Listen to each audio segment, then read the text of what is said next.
Hello everybody, welcome back to the Game of Muscle YouTube channel live for online action racing. We're going to start off with the Assetto Corsa Competizione,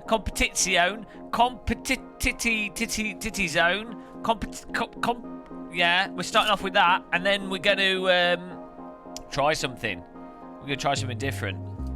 It's a dangerous strat, but we'll try it. We'll see what happens. So, hello Sal. How's it going? We've got the game on the screen here. How's it going, man?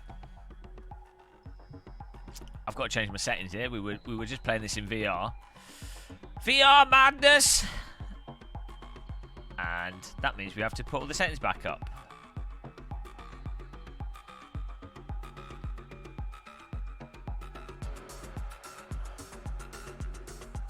Ah, well, it's nice that the notifications did work. Right, let me make this window a bit bigger here. There we go. There we go. I can see the chat more clearly there. Hello, Ian Armstrong. How's it going, man?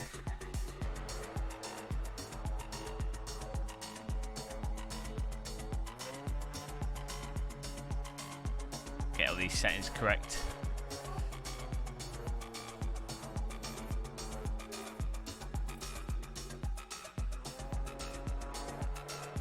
Hello, the Violator. Shill Music Extraordinaire.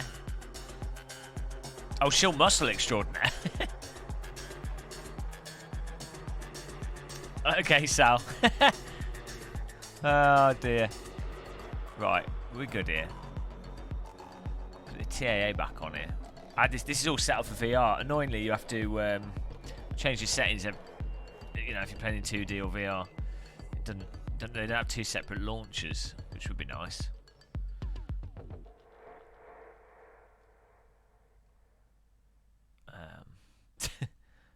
Where are we?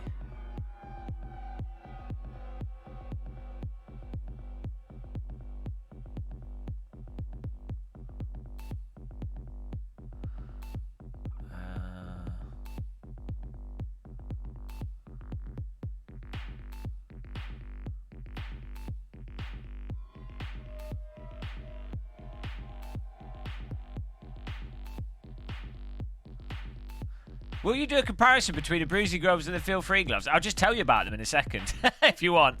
I'll just tell you. Hello, Delta Bador. How's it going, man?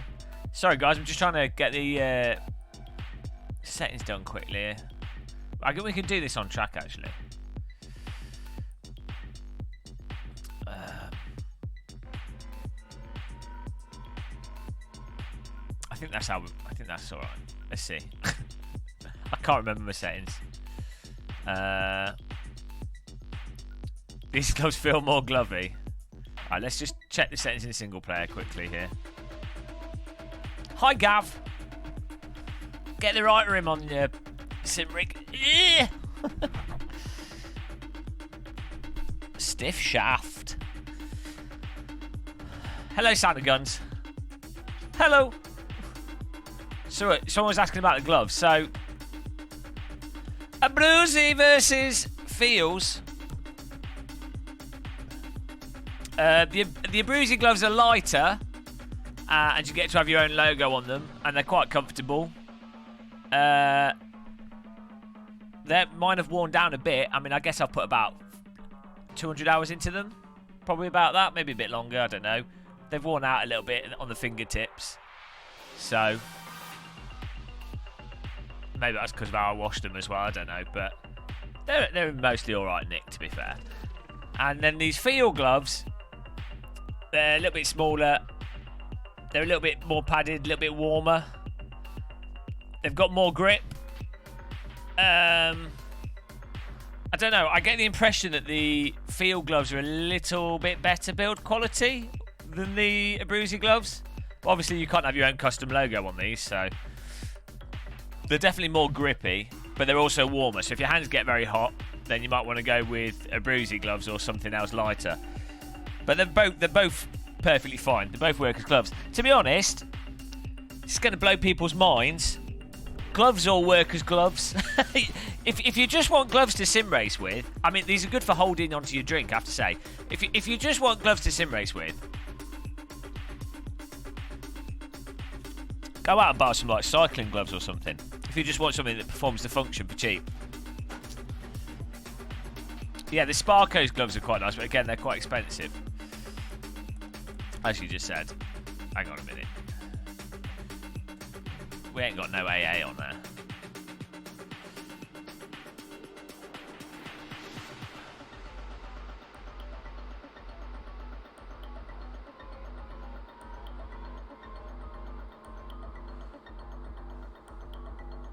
See how this goes. Hey, we ain't got no game sound, mates. He's trying to send it out to the Oculus. There we go.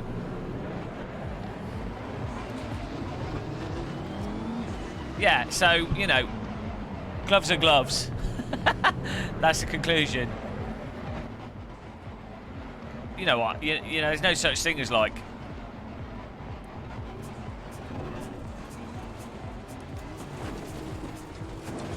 It's all just, they're all just gloves. They are just different types of gloves.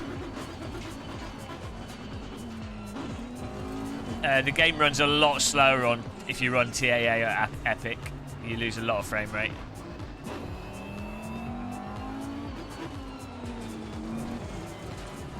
Hello, Nicholas English. Livestream muscle.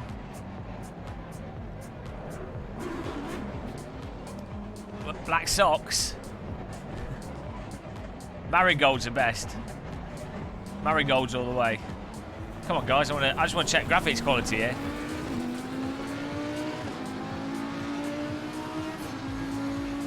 Nah, this will probably do. Waiting 73 FPS.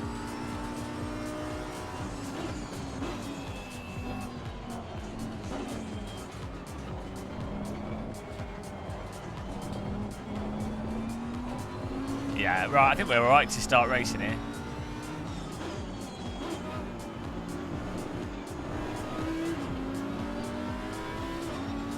Dunlop stops in my cupboard. Breaking on this game, I noticed you stop a lot faster by hammering down 100% and hit ABS. That's what you got to do in title. That's what you do with all cars with ABS, Trigonetic. All cars that have like proper, fully functioning ABS, you literally smash the brake pedal 100%, and then you fade off it. It's quite difficult to get into the habit of doing it if you're not used to cars in simulators with ABS. You mean, maybe if you set the ABS to really low settings, you might have to be a little bit careful. Oh, well. On downhill corners, if you've got ABS set to like 2 or 3 or lower settings, you'll notice in some cars on this, Bathurst, maybe coming down through the corkscrew on this Laguna Seca, you will lock up the wheels in those scenarios. But in like flat corners, no crazy camber, uphill corners, braking in a straight line, 100% brake, pretty much always 100% brake. It's, you know, occasionally not, but almost always just use 100% brake. You'll find out where you can't do it. OMP karting gloves, yeah. I've heard a lot of good things about the Sparco gloves, to be honest. I mean, I like these Fields gloves. I like the Abruzzi gloves. They're just gloves. They do the job. They're very glovey. They do the trick. Right, that's all good. I mean, I've got to put the grass up high, haven't I, really? Right, let's get racing here. Hell, that loose awesome. We had a proper good, like, hedge campaign. Hey, orange car bad. Foveated rendering. There's no reason why that can't come to this. That would help it a lot. It's in, they've got it in Boneworks. It's not really foveated rendering. It's more, well, it is kind of. In VR, I mean, we've explained this before, but I'll explain it again. In real life, your eyes only focus on, like, as you probably know, a lot of you probably know this, you only focus on, like, a small little fraction of your view in front of you. It's, like, tiny. That's actually in focus. The rest of it's blurred, but your brain makes it look like it's in focus. So, with VR headsets, where you tend to have to move your head around to look around anyway, rather than moving your eyes around, it makes sense to only render the center of the image at the maximum resolution, or even higher resolution, and then the edges of the image at lower resolution. And that can get you a 30-40% performance boost, and they've already done it with 20 or so titles. You need an RTX graphics card, but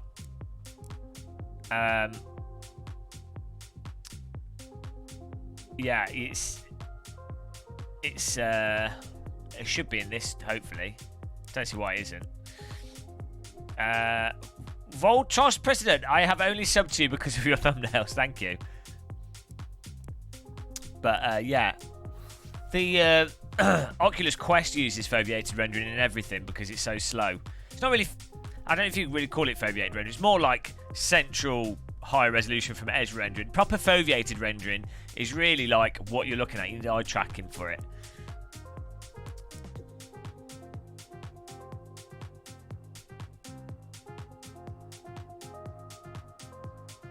Well, you can't disagree with that, Trigonetic.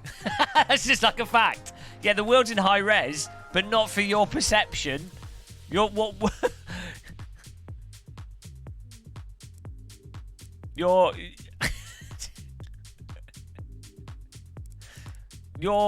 what you're looking at's not in high res at the edges. So from your perspective, it's in low res. Regardless of what it is externally. Yeah, I'm not. Like, think about it. You only perceive the world from your perception.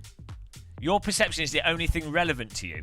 So whether or not the world is actually always in high res is irrelevant.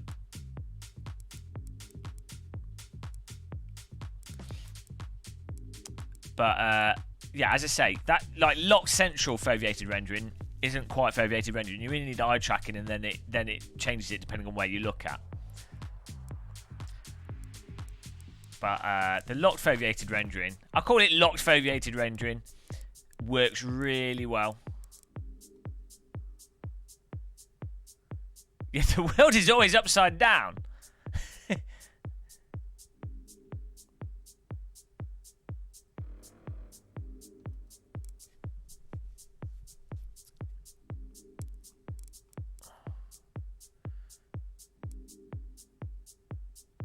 You will notice.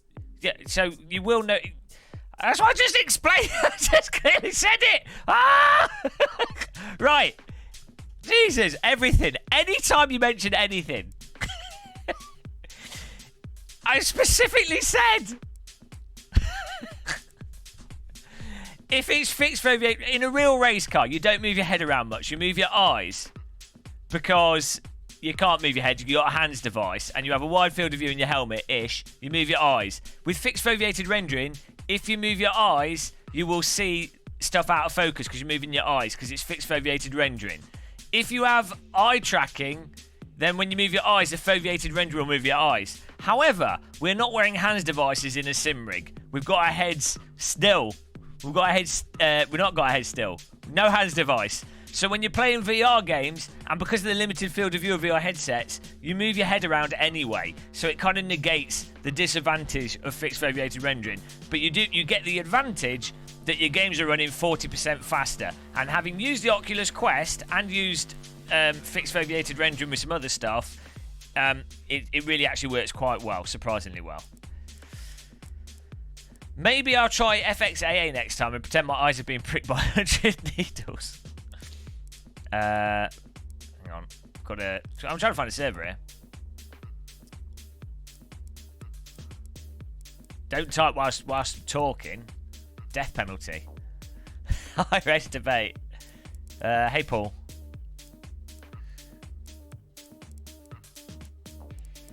Oh man, we find a server here.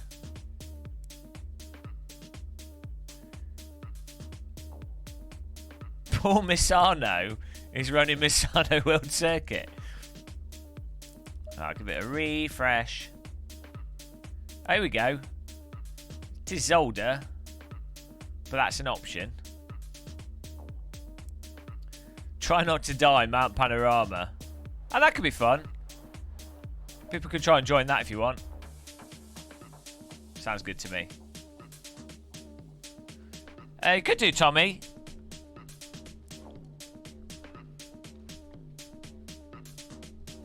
Join the server, try not to die.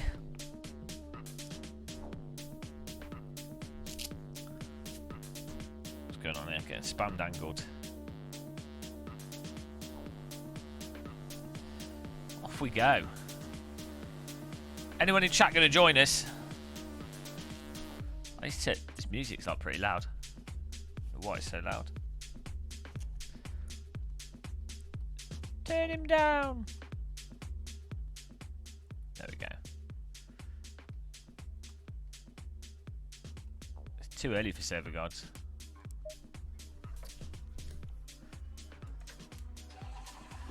There we go. Look, people have already started to log in.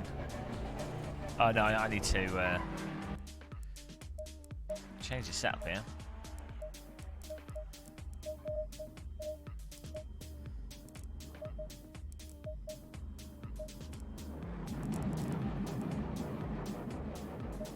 You're still at your proper job, eh, Chiledog? Well, I'm trying something out with live streams here, with thumbnails and stuff. Hang on, has that made it less sensitive or more? Oh, I'm not sure anymore. Exotic, it'll depend how much you're pushing and what type of driving style you have, I think, as to what makes a car easier or harder to drive. Like, for me personally, I often find cars that a lot of people say are harder to drive, I often find them easier to drive. Because I find cars that are very rotatey tell you what they're doing, very obviously. Which helps, I find, to make them easier to drive. But if you're someone that drives in a sort of more smooth, not exploratory fashion, then you probably want to... A more rotating car is going to be annoying because you don't want to be correcting it.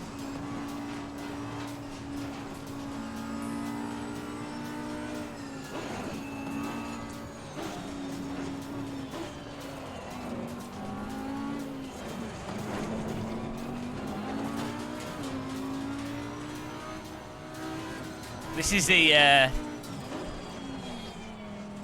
well, we'll see what kind of Audi it is at the start of the race. It's a very special kind of Audi.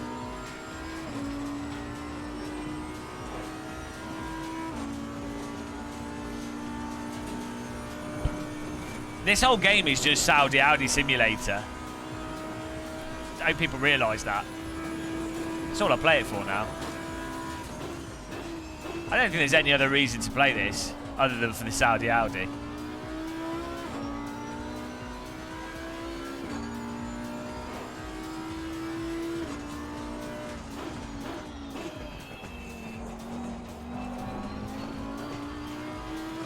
TC down to 1. Hey, Lethal.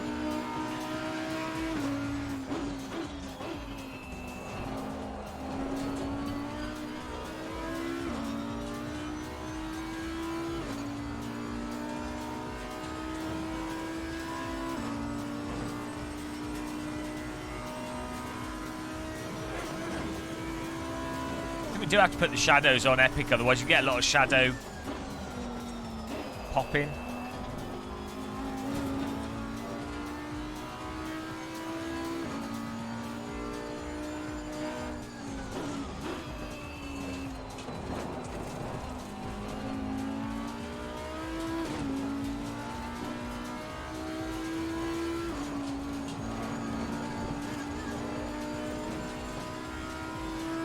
Should be in all white. Well, you know, there's something to be said for that kind of clothing. If I lived in a really hot country, I think I'd probably go for the same look, to be honest. I definitely need to put something on my head, otherwise my hair would melt.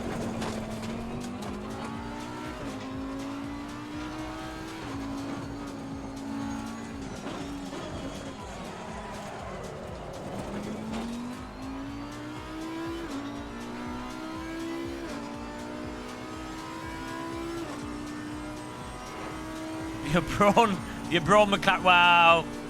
I mean, I do like the McLaren in this.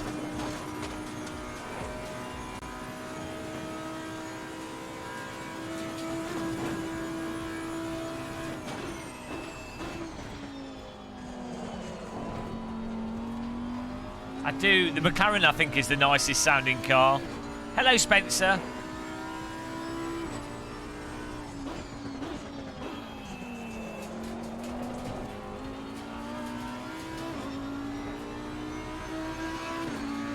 McLaren all the way.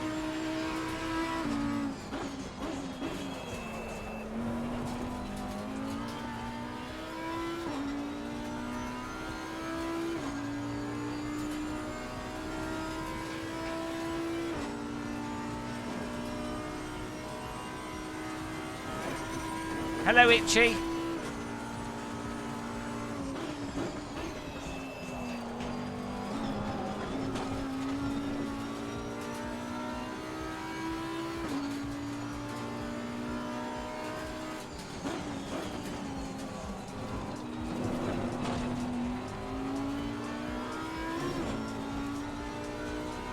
Hello, Ellis Jones. Welcome back, man. Hope you're doing well.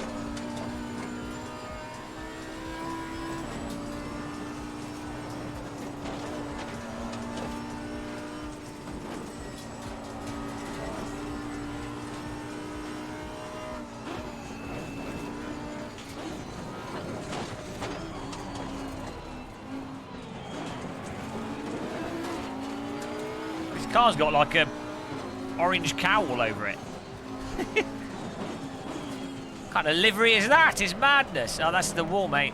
Come on, man. Thank you. He's found the wall. I'm alright, thanks, Ellis.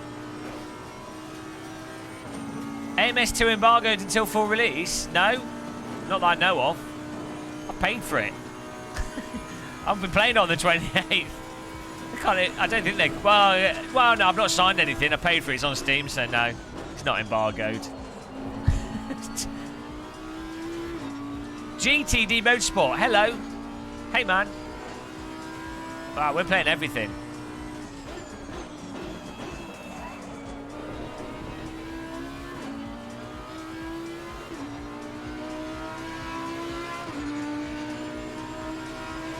I don't think it gives you enough time to complete a full lap. If it's good, I'm really hoping it's good. But yeah, we only get 1 minute 53 here, so I'm just going to see how well we can get this through these corners.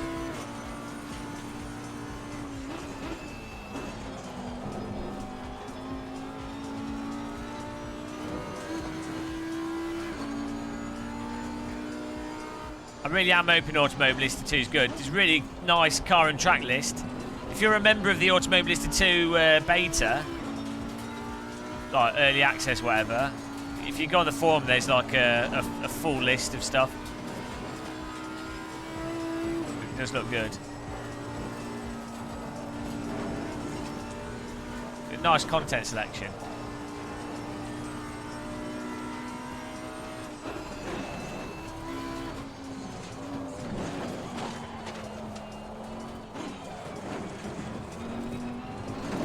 Fantastic.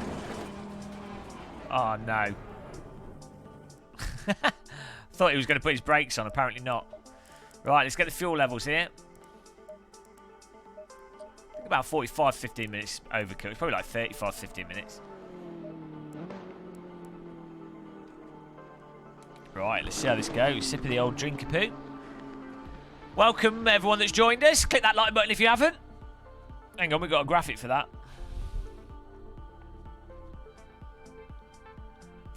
Hello, Jake Smith. Hope you're good, man. Should do a logo. I need to put these graphics on the SSD. They seem to run slow when I play them off there. Yeah, this server's nice and full, so this should be good. 27 people in here. Hopefully volume levels are all good with the game and everything.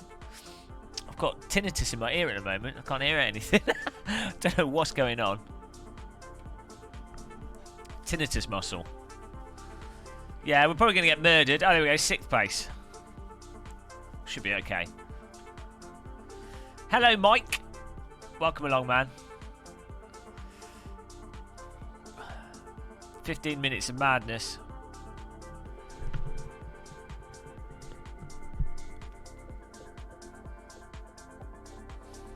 Yeah, anyone can join. This is online. Tom Mason.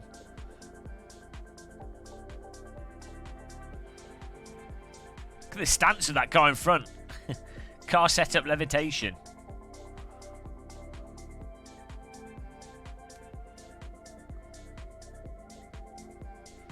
Here we go.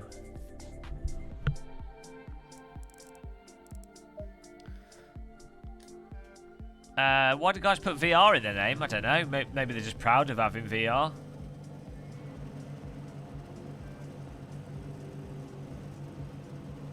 You do get a lot better visibility playing in VR.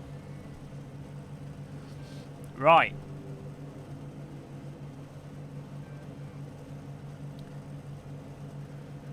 Get ready. Lighty poo's on. Oh, by the way, guys, I forgot. We are driving, of course.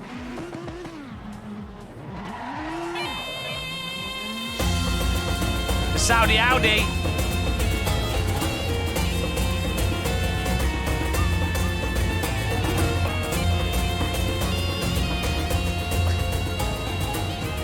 Here we go.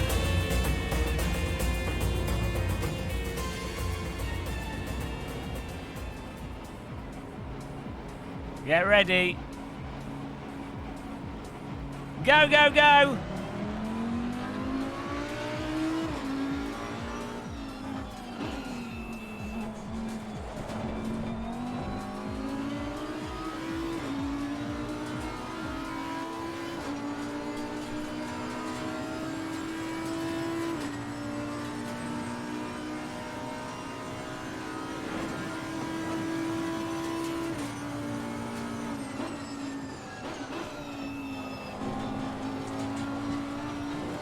TC down to 1.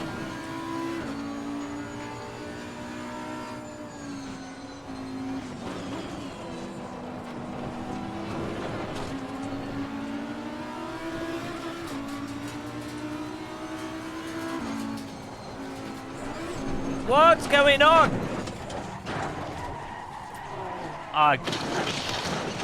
That was just stupid. Like, why? Why? I'm in the tree. What was that about? Why did he lose control there? Jesus Christ. What a disaster, guys. Well, return to Gary's there. I don't even know what that... I don't even understand that.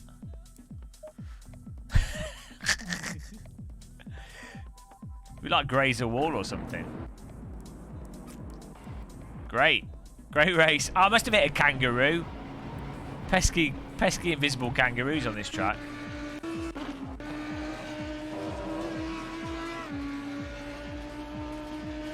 Looks like we started sliding.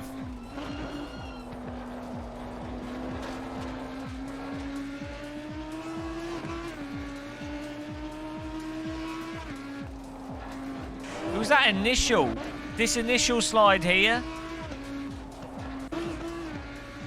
We've got like sudden... That's what caught me out. Before we hit the wall...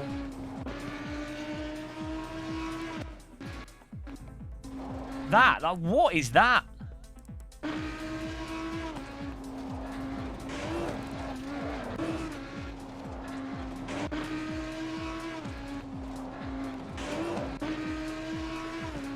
Sometimes I don't understand this game.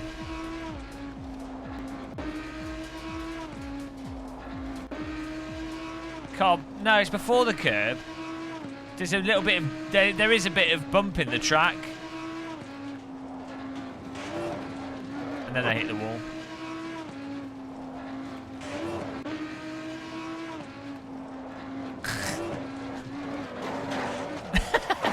Dead. Oh.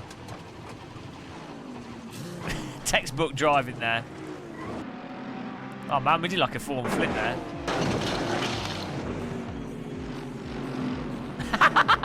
We're in the floor, boys! We're in the floor! Yeah! We're in the... That should be the screenshot for the stream.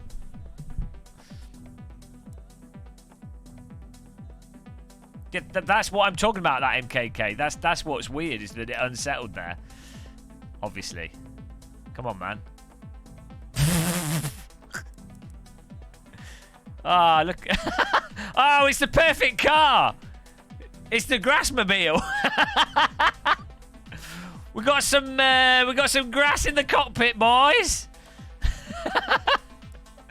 Oh, look at that. Buried. Textbook driving.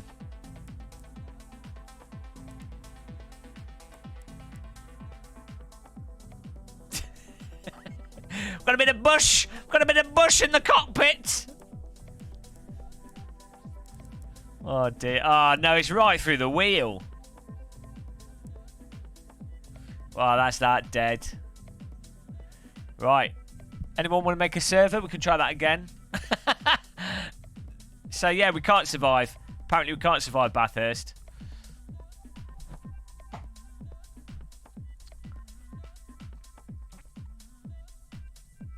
This is what happens if you go from playing Race Room back to ACC. Instant punishment.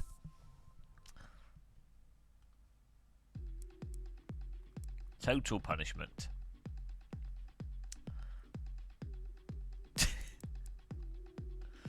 I'll watch that from the onboard one more time. Yeah, the bump just unsettled the car and it couldn't do anything. That was it. Weirdly, the bump unsettled the car into like a ton of grip. Maybe my correction threw it in.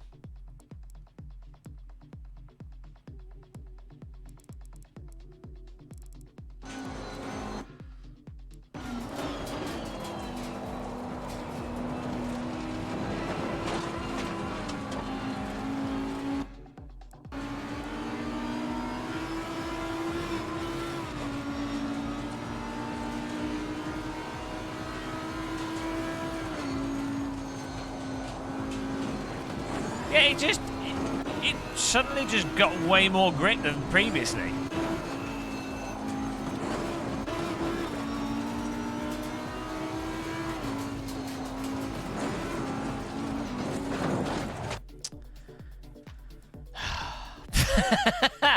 Bloody ACC. I don't know. I don't get the handling in this game. It always bamboozles me. I was not born to understand ACC. Jorg Hernandez, hello. Let's get yeah, I know. If someone makes a server, it was Shodan. It's before the curb. We're not even talking about that.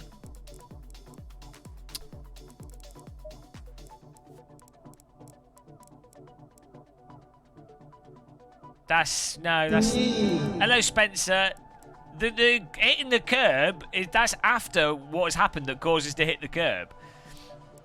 Hitting the curb and driving into the wall is very obviously explainable as hitting a curb and driving into the wall. Silverstone would be good. It wasn't dirty air though, because it was just a sudden extra grip. Dirty air, you should have less grip. The car should be more washy and understeery, but you know, whatever. I just don't get on with the physics in this game. Silverstone. Let's do whatever safety rating for like 30 cars or something. How many people want to join in? I can't believe the Saudi Audi didn't recover it there. The gold plating should have protected us against the impact against the wall. It didn't bottom out. It didn't bottom out. Yeah, the car went over the bump and it loaded up, which then gave it extra grip. Yeah. It was just like really surprising. Ah, Mr. Git can rustle us a server. I think someone else is just making one, but thanks, Mr. Git.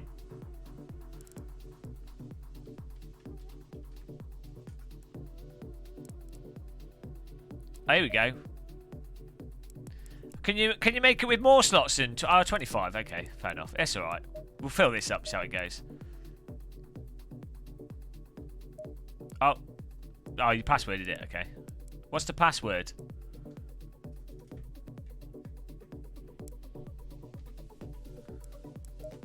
Oh, is it lowercase? Oh, no password. Okay. Thank you. Confusion there.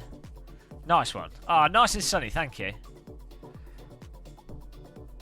Nice one, Protocol. Ah, dear. Yeah, I mean, I really just don't get on with the physics in this game. The physics and the force feedback. When we went back to playing AC and Race Room, it's like, oh, hang on. Hang on a minute, these make way more sense. I was playing this in VR, and there's like weird like slides you get stuck into in ACC as well, which might be realistic. It might be like a traction control thing or just like the tyres, but I really don't. It doesn't make sense to me. Go brake pad 1.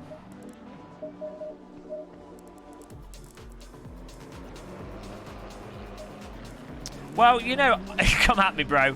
I thought that ACC probably had a better time model, like end drive possibly, and it's just the force feedback. But I think there's some like weird stuff going on with like at the limit, where like the car gets stuck in these little like slides. When you're not losing control. It's not like iRacing where when you go over the limit you're dead. You always have control of the car unless you drive it into a wall, or you drive, you know. But it gets like train tracked, which never it doesn't happen in Race Room or AC or some of the other stuff. But then again, like the initial grip you have, the initial tightness in ACC is really nice. Like the plantedness is really nice. But yeah, it's not like a big slide though. If you're getting a massive slide in this, you can recover it really easy. Like the cars are very... You can recover like massive angles as long as you not hit a wall. So it's very recoverable and very overdrivable. But it's that point at the limit. Like, see that, like at low speed as well, especially, it gets stuck.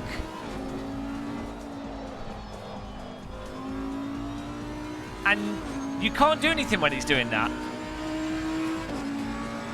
It's just weird. You don't get that in AC and Race Room and other... I mean, I'm not saying those physics are perfect in all regards either. It's just an innate character of this sim that I think is... And I think that little... When it's that nature of when you're at the limit, that it gets stuck... I think that's why the force feedback also feels dead at the limit, because nothing's actually happening. Like it's like... And I think that's what's been throwing me off with this, especially when it comes to going fast and holding the car at that perfect speed. So, like, see that? There's no control over that. But you've not lost control of the car in the sense, you know, the grip's gonna come back. The back's not lost it.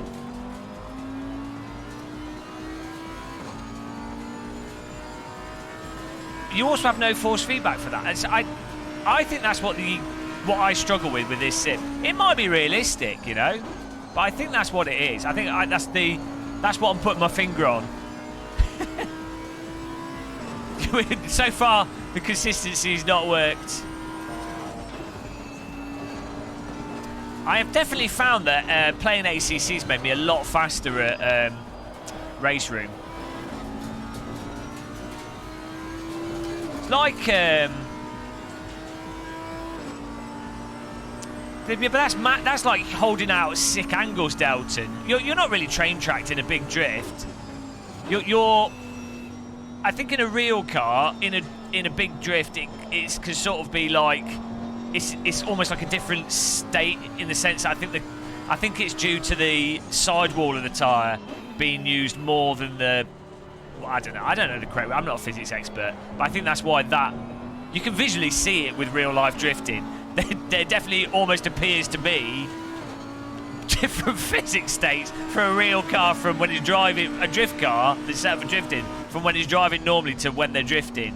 It's almost as if it's like a different physics mode. And I think it's to do with the sidewall of the tyres being used more than some other aspect of the tyres. I would guess. I don't know. I don't have a clue.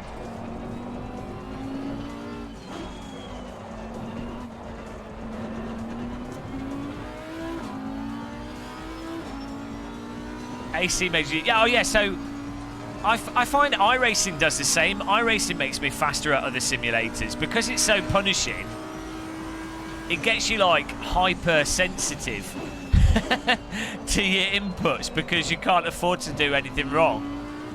So then when you go back to other sims, it's like a huge relaxation, and you don't have to concentrate nearly half as much. Well, I mean, you do still have to concentrate if you want to be as fast as possible in the other sims, but you know. Nah, even Neil's.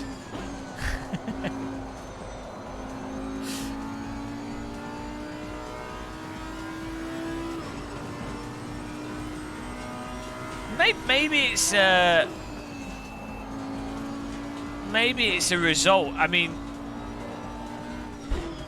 with any simulator that tries to do something tighter, you tend to notice problems with the physics more obviously. So when you get to, like with flight simulators, as I said before, like remote control planes that are really small and really snappy and quick, or those little remote control electric helicopters, most simulators fail really badly at actually capturing there's a smoothness to them. Despite them being very fast in real life and snappy, there's also a smoothness. They don't move around like something with no motion easing. They have, like, they still have mass to them.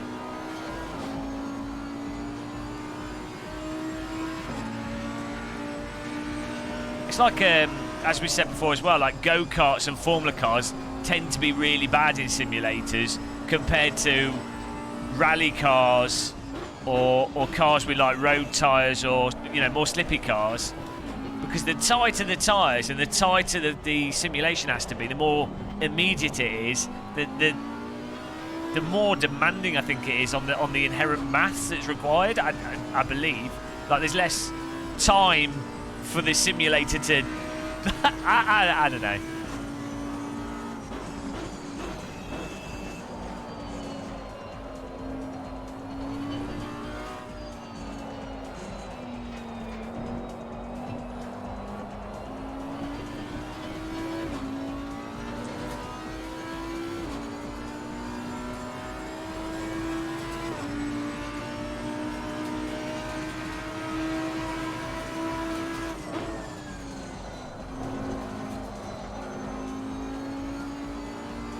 That would be nice, Zara.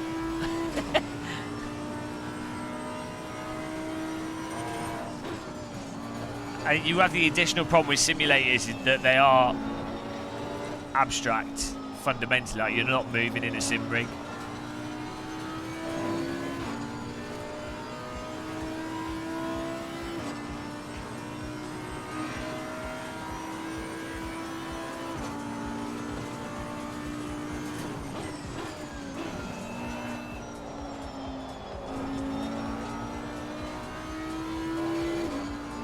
I think the only productive thing to do from a player's perspective is to just treat every sim as if it's like its own set of tyres. And, you know, well, that's what it is. Like, if you get into the position of going, well, that's unrealistic, it's like, well, you know, they're all unrealistic in many ways. I mean, you know, it is just frustrating. Sim racing can just be very frustrating, I think.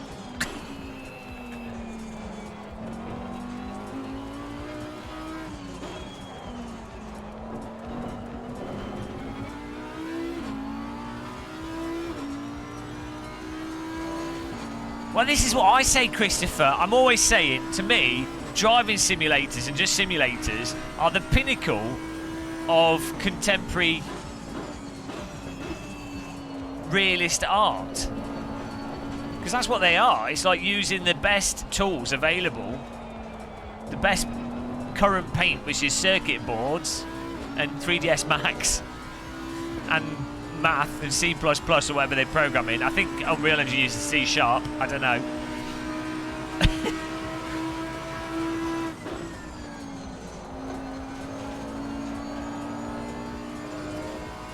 Game of muscle, no password. Yeah.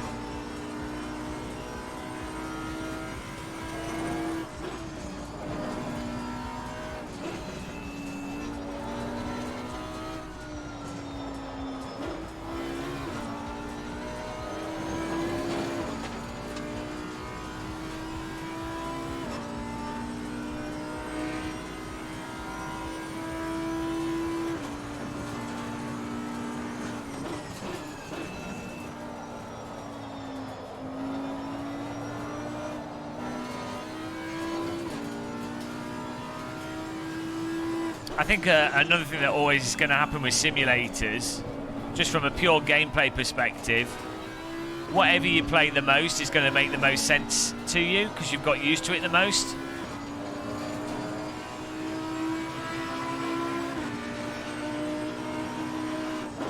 In most cases.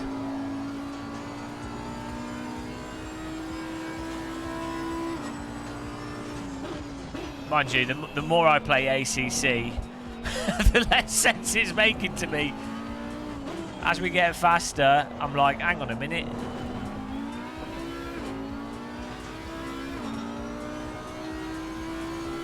But it's still really good fun, so it doesn't really matter.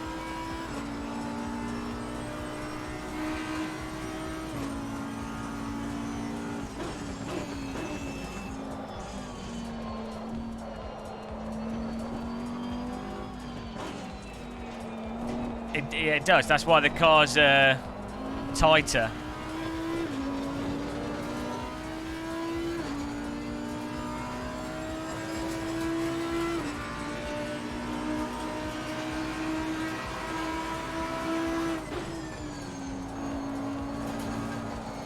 The reason why there's not a ton of collaboration between... Well, there is actually some collaboration, but why with physics or something is because each game engine, like... Each key programmer that programs the physics has to sit down for months, if not years, programming a physics engine. It's like their own model. It's like me going, why isn't there that much collaboration between this artist carving this sculpture and this artist carving that other sculpture? Well, what are they going to say to each other? That, you know... They're going to be taking they're using the same... The collaboration is between whoever's documented certain other things and programmer libraries and their research. I mean, you know, which... And it's not like one programmer's just missing something. It's really... Because there is a lot of artistry in programming something like a real-time physics engine. Sort of artistry, luck, time. What also happens to work well with this given physics engine, you know. Hey, Robert Lee.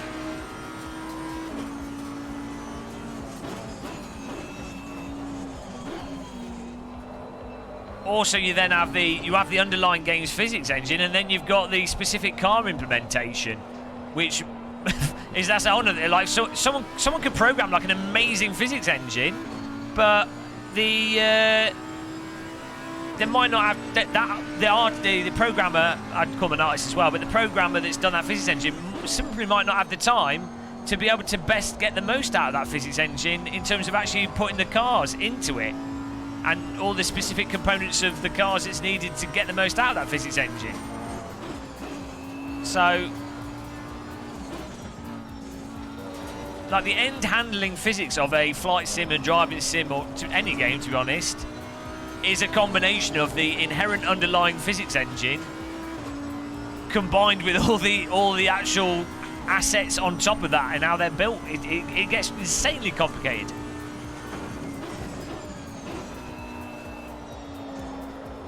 But yeah, Azar, the science is pretty well established. There's a lot of data. I mean, I think where the data's lacking, from my understanding, is for specific tyre sets in specific scenarios, in specific handling cases, you know. But that's, you know, most people aren't even noticing. I mean, it's like the tyres you're driving in the sim are the tyres you happen to be driving in the sim. It's like, who cares from a gaming perspective? It's all moot. It's like, it only matters if it was if you were building a sim for a race team to do testing with, you know.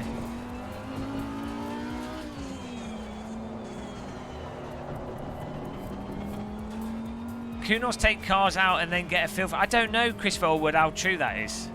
I'm pretty sure, like, all the sim developers are... there's no password. All the sim developers are pretty heavily data driven.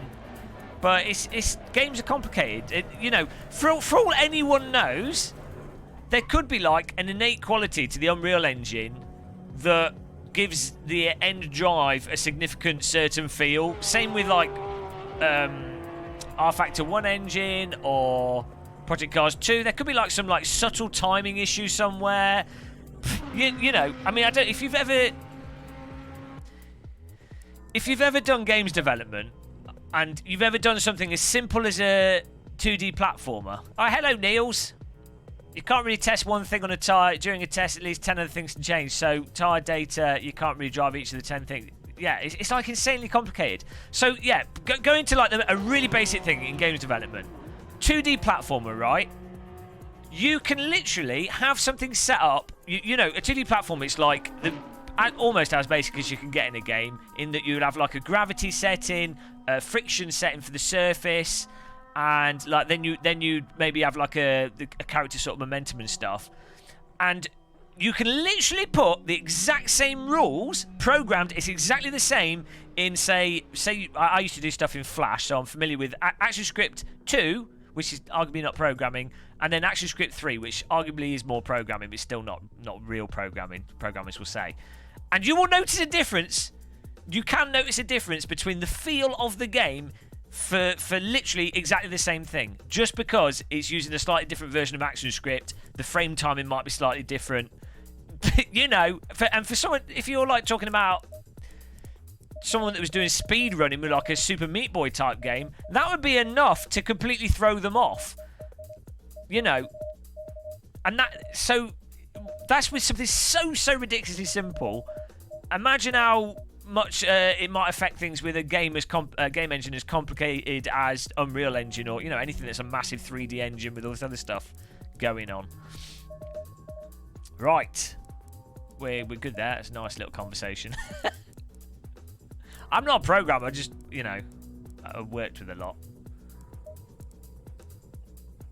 Go.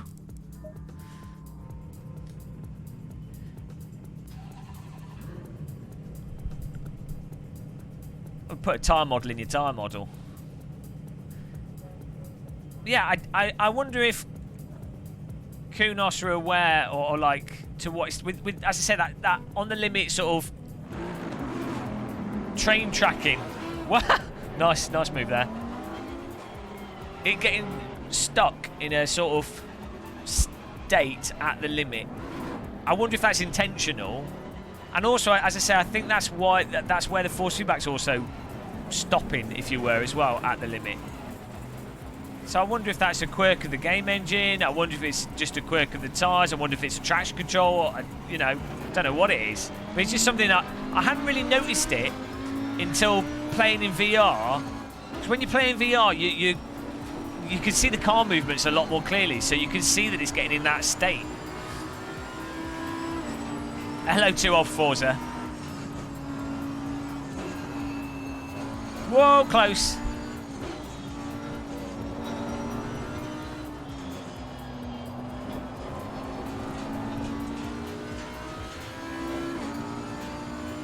Gotta be quick, James. Man, I think a lot of people underestimate how complicated 3D games are, let alone simulators. So, like, it's insane.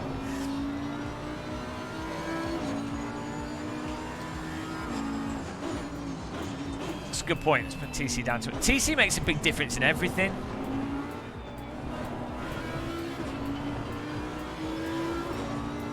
I always forget to turn the traction control down. I'd recommend watching all of Niels' videos. They're really good. He's got a bunch of them.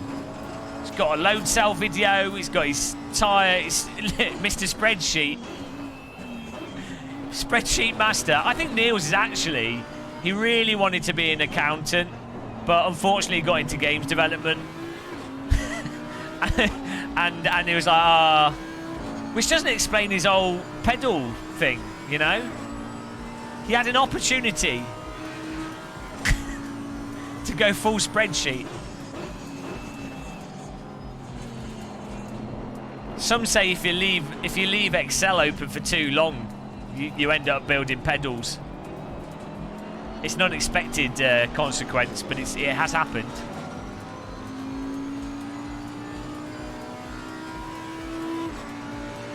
He's all off-road.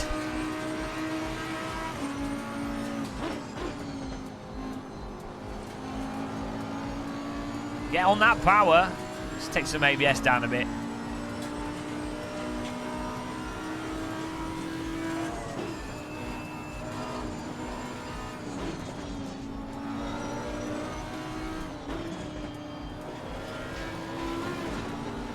Here we go. Never go full Excel. You end up building a flight sim in Excel. Was that in Excel 95? I'm not joking, guys. It's literally a flight simulator built into Excel as a joke. Oh no.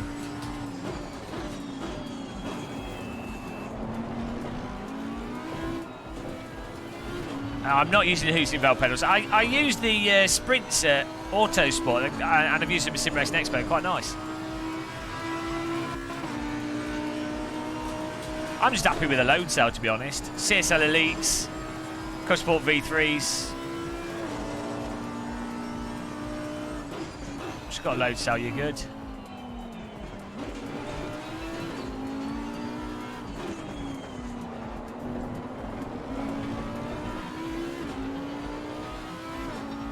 Yeah, this is going to be a cross-platform game. It would be silly for it not to be. Try some other cars.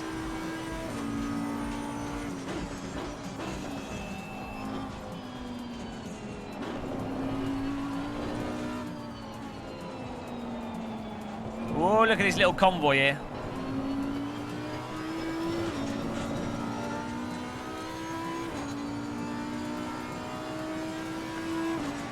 George Franco, are you playing with V-Sync on? Oh my god, look at this shuffle up front. Probably don't want to play with V-Sync on.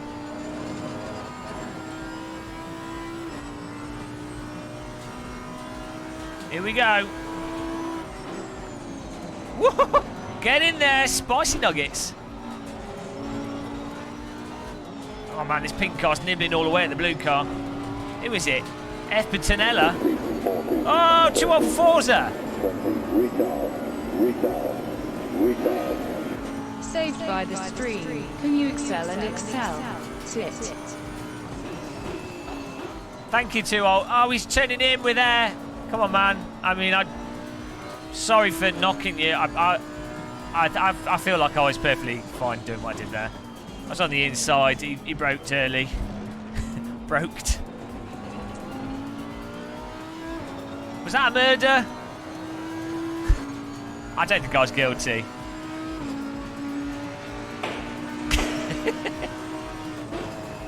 Thanks to Old Forza for supporting us, man.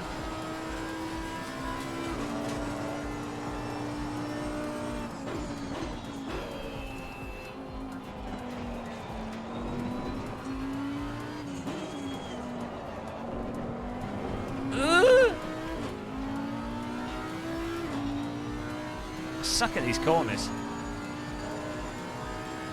How do you turn off the player name? Maybe it's Control N, Control L. I can't remember what it is.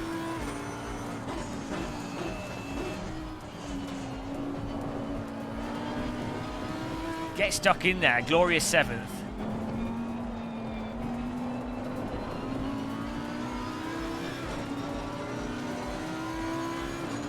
Manslaughter, not murder.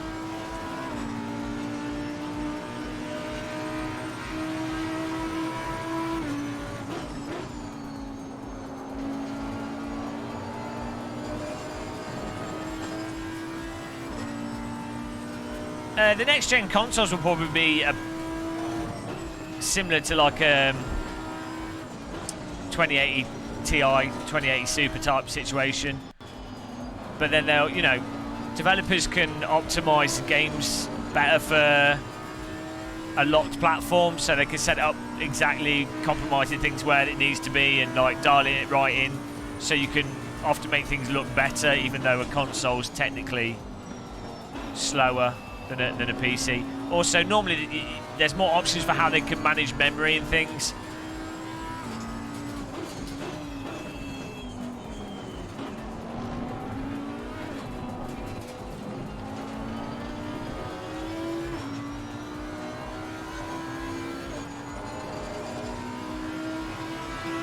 I quite like the sound stuff that looks like it's happening for the new games consoles. Like more of an emphasis on spatial audio and stuff, which is nice because, yeah, I mean, you have to be wearing headphones, but from an immersion perspective, sounds like huge. It's a really it's been an underlooked aspect of games for a long time. DAWG! Cloud gaming is the future. Yeah, Stadia. Oh my god, what a joke that is. I mean, okay, so there's nothing inherently wrong with the idea of on live and Stadia. And as, like, you know, if you're staying in a hotel and, you know, you like playing, maybe say like Witcher or, well, even that's probably a bit, you like playing MMOs, RPGs, or, you know, or just chilled out games, Civ, whatever, RTSs, and you're not competitive, then that's great. You know, you can travel around. You don't need a fast laptop or gaming laptop. Load into it, access your games. That, on live, Stadia, or, you know, just in principle, that's a really good idea. Also, the idea of having it that it's just built into your TV. You've got AAA games built into any TV. That's fine. The problem is Google marketing it as if it's got, like, negative latency. Jesus Christ. They just shot themselves in the foot. They could have rolled it out. They could have paid some developers to actually develop some games that aren't as affected by latency, and maybe take advantage of some of the aspects of it being a cloud-based game, and, you know, it'd be perfectly legit.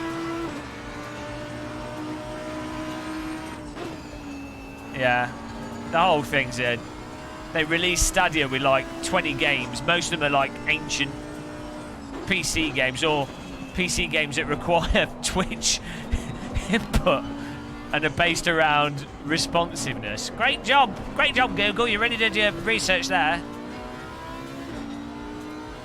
Also, it's like, if someone makes a claim of negative latency, do they not think that people will be like, oh, hang on a minute, why aren't we already seeing that in games? Or, I wonder if there was such a thing as negative latency, do you not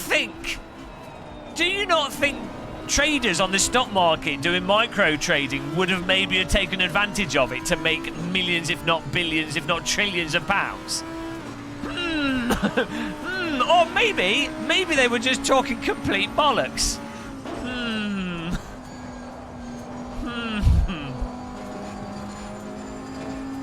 Oh well, someone at Google made a lot of money out of it, pitching it. They probably got a pay rise. And when it didn't work out, they just moved to another department, so it was all okay.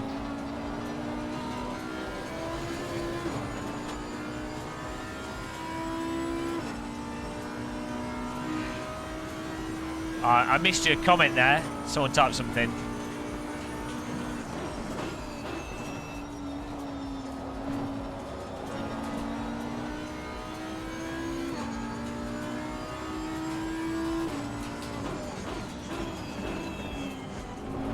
Sausage.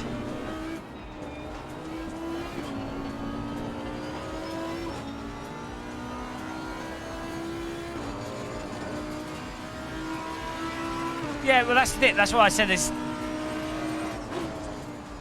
Stadia isn't necessarily a totally terrible idea.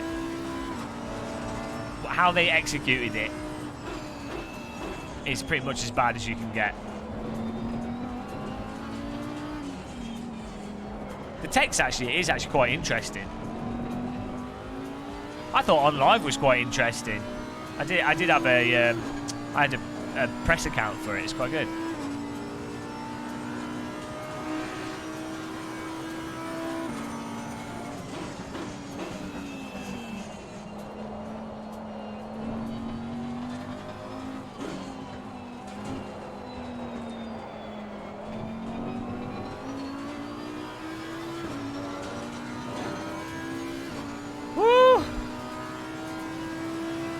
Try and close these gaps here.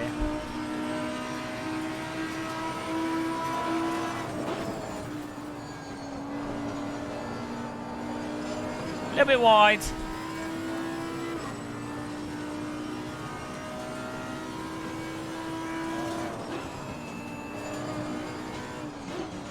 I don't know, Project Fox. The thing is, most of the novel stuff tends to come from PC anyway.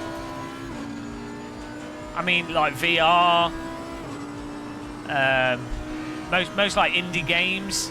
Because if you're selling something on a console, it kind of has to be somewhat mass market because the amount of money that's been risked up front to produce it, for it to be a console AAA title. So normally, anytime something's on console is marketed as being like new technology, is something that's normally already been in PC. It's just not been marketed.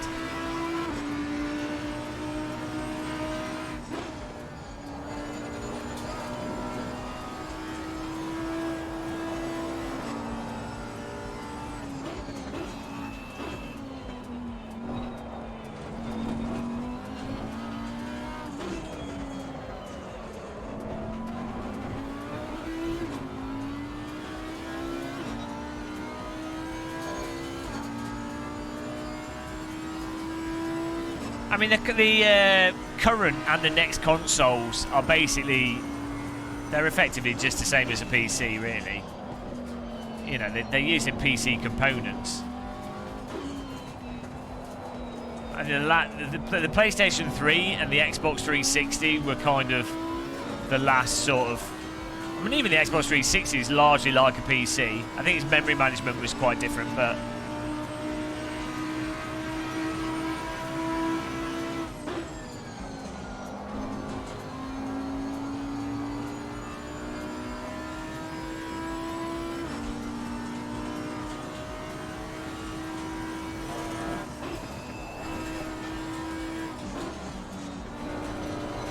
You've got a telemetry output for most of the major simulators.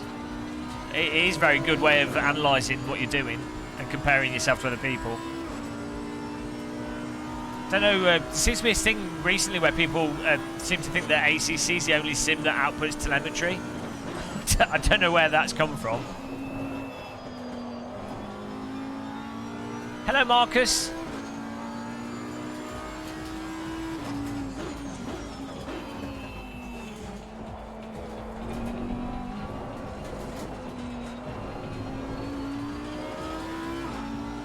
Hello, random call sign.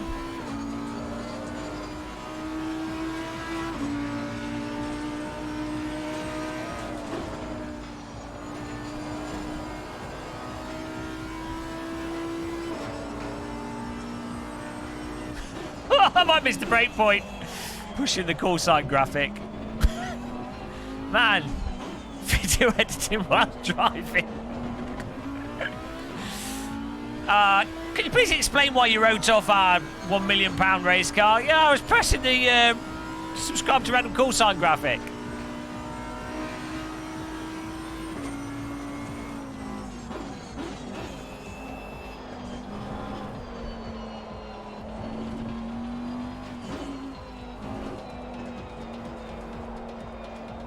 Hello, Marcel. Right, I've got to start getting some faster laps here. Less chat reading.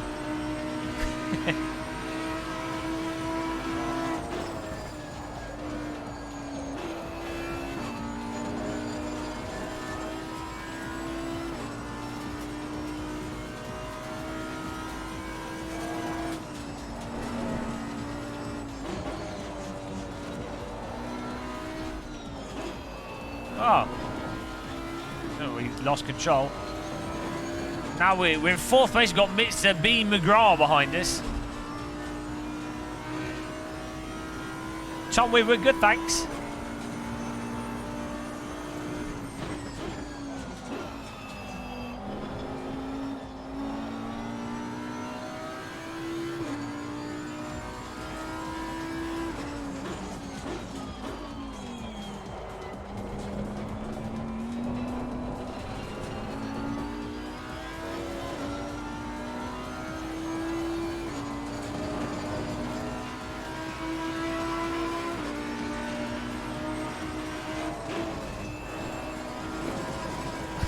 can cut that so much. Ridiculous.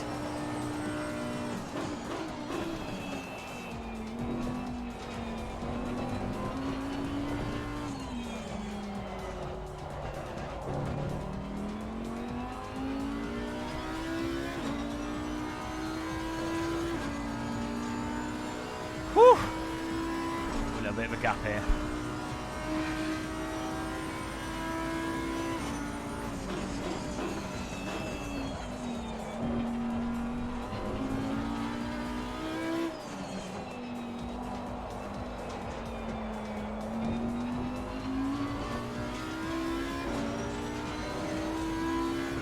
Hello, Mark.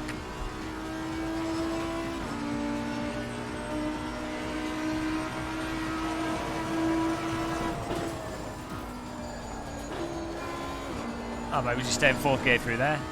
Felt like we were slowing down too much for 5th.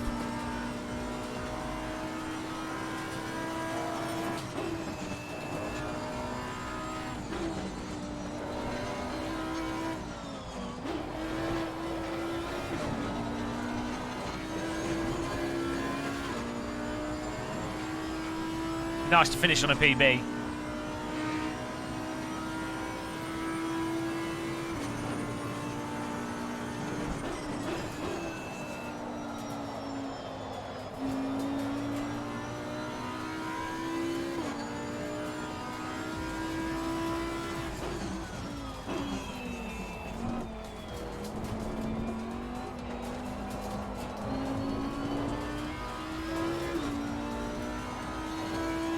Oh, it's another PB. Final lap, I think.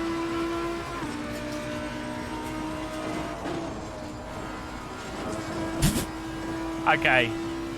At what point? At what point are we driving an off-road vehicle? I'm not sure. Whoa! We're driving a square vehicle if we let him drive into us.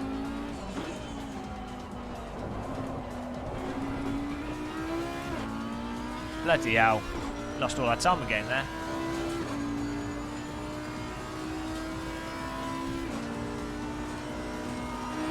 Hello, Mark P. Yeah, and the new consoles will be the games will look really nice, and then they'll. I mean, you play on the PlayStation 4 and you look at something like The Last of Us. It's kind of on a par with what you would get from a, I don't know, like a 2060 or something. There we go. I'm not even 20. No, I mean the thing is, problem with that is it's not running. It's the resolution's quite low. So, but you know what I mean. The developers could just get a lot more out of games consoles because they can fiddle with it more. They've got closer access to the hardware, and they know exactly what they're targeting. So, if you're doing something, if a developer's making something for PC, there's loads of things where, you know, on this one PC it might not work, and then this might bog it. There's just so many more variables, simply put, on PC. But PlayStation 5, I would imagine, and the new Xbox will probably be similar to if you had a like a 2080 Ti or something at this point in time with a 2 terabit SSD and 32 gig of RAM. You know, but then you never know, they might do stupid things like force VSync on, or that, you know. You don't know with consoles, but I'm sure the games work nice. The thing is with the games console, if you're buying a games console, who cares about these things? All you care about is, like, are the games fun? that's the console mindset. That, you know, that's my mindset anyway. I assume it's most console players' mindset. It's like why the Nintendo Switch is a really great console. You're not buying, well, you're not playing Mario Kart 7, 8 or whatever, or New Zelda or whatever, going, oh, this and that. You're like, oh, is it fun? Yeah, it is. Great. You know. Weirdly, I think the biggest things for games consoles is actually the controllers. In terms of for what's really important, so for me personally, the Sony DualShock is really uncomfortable to play with for long periods of times, whereas the Xbox controller is really good. So even though the PlayStation 4 I think is a much better console than the Xbox One, like it's got better exclusives, it runs better, it's smaller, it's it's nicer designed interface, it's slicker to use. Despite all that, the controller's not good for me. So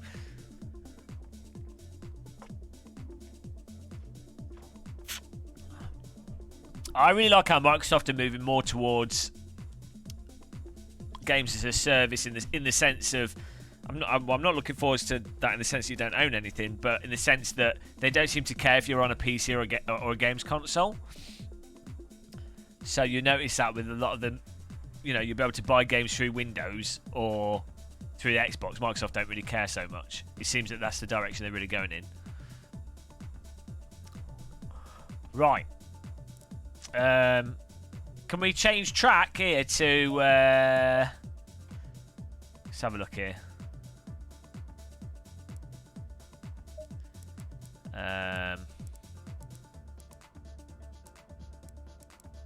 What track should we go for?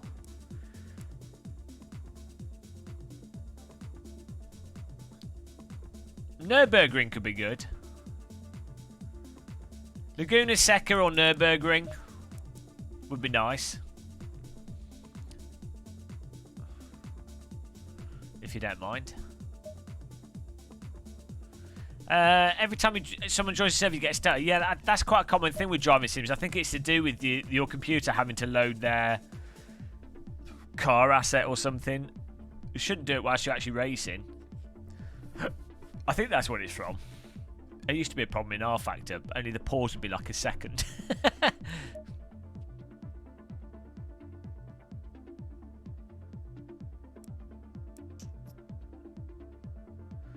Server gods died.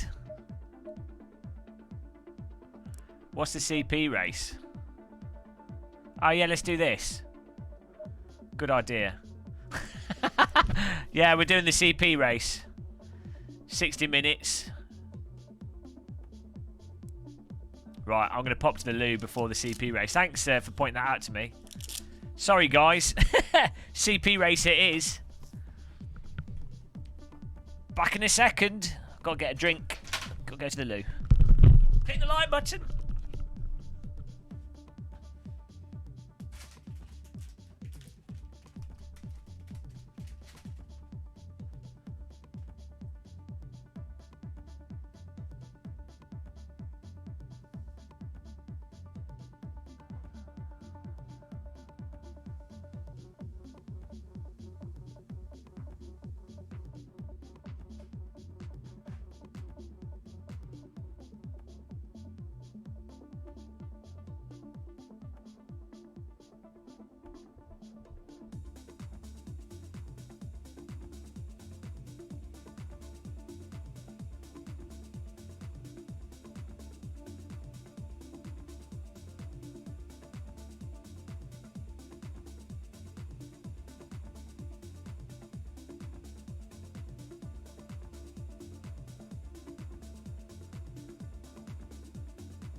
timing, guys. Top-notch timing, man. That's me boiling the kettle.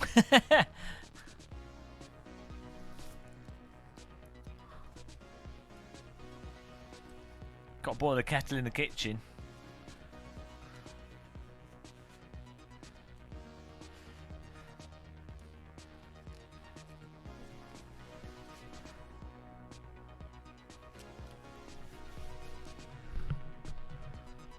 Please, Elif. Okay. 3 days, you hope. Right, how much fuel do we need for the hour-long race? It's a mandatory pit stop in this. Pit windows in the middle.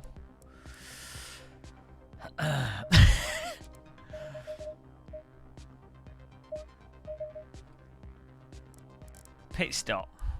Pit stop 1. Fuel to add. We don't need any fuel, you just need tyres. I'm not wearing trousers with zips on, so that'd be very hard.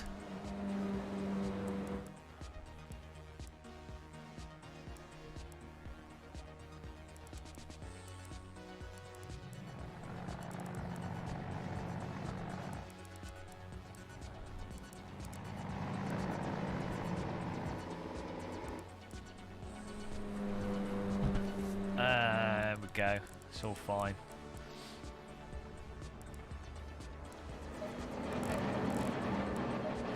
We just need to change tyres. That's it. You don't need fuel. Oh yeah, you can. I don't know.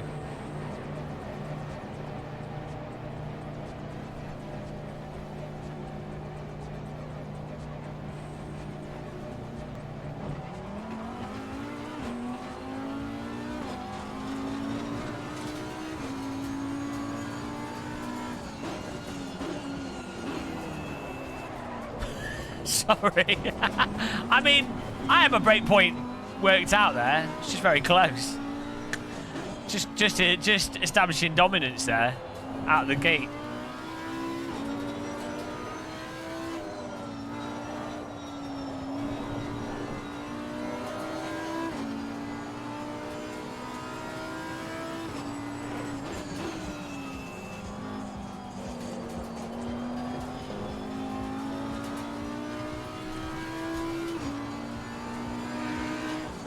"44 laps, you think?" Move! Get out the way!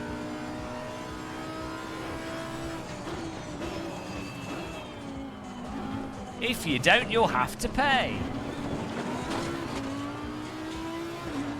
Ah, we're going to be... this is going to be a sausage party. Yee. Thank you for subscribing, Where Root Foo 247. Appreciate that.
I mean, he was going slow.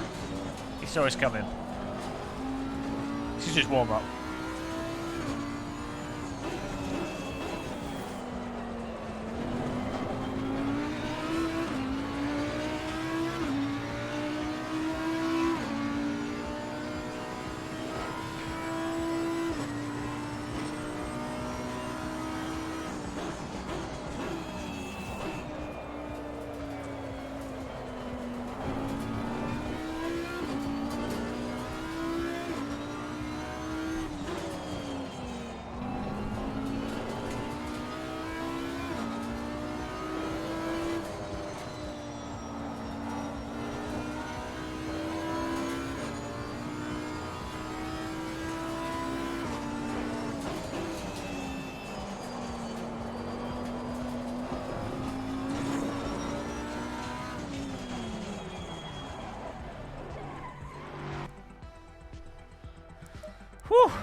Okay, quality time here.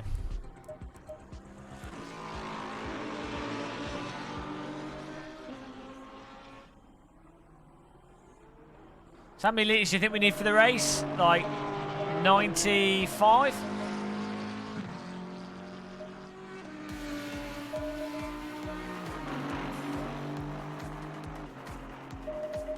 Like 80? I'll put 90 in for the race.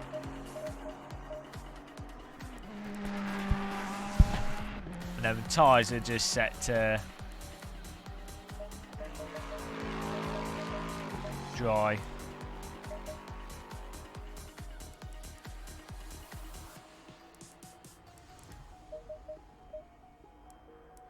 We'll hope that all works. It's going to be a disaster, isn't it? So fuel per lap, 2.2 litres a lap. And each lap is 124. So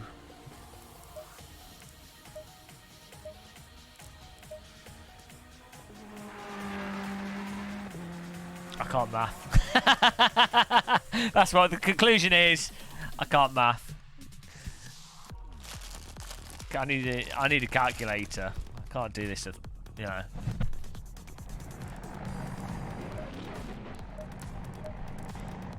One plus one, who knows?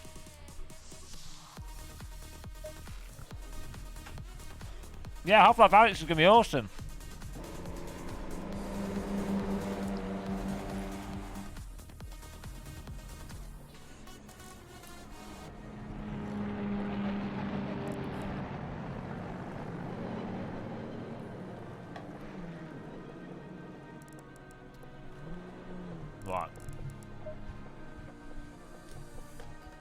I'm going to try putting the shadows up, actually.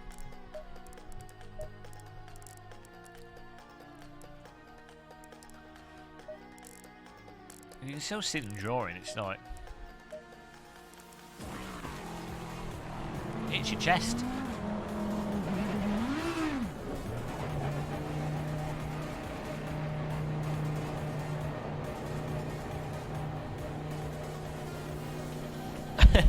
It's a milky brew. We're doing the CP race.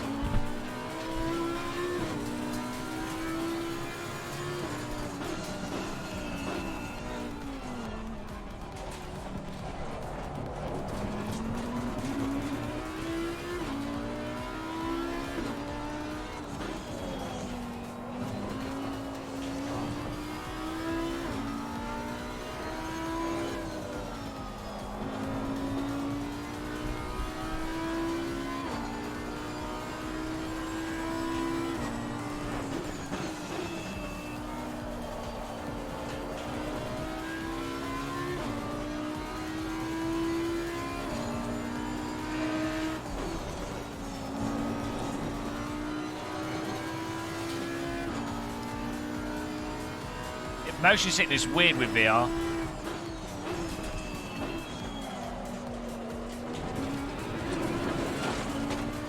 I find it very game specific.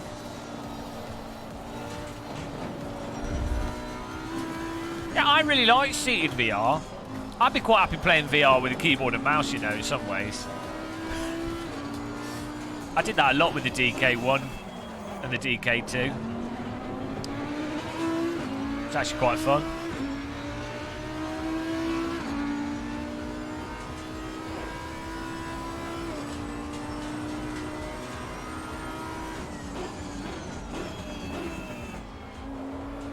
I think VR suffers from we have to make it realistic-itis rather than what's more fun or what's the easiest way to get to fun.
We need like a traction control that's 0.5. I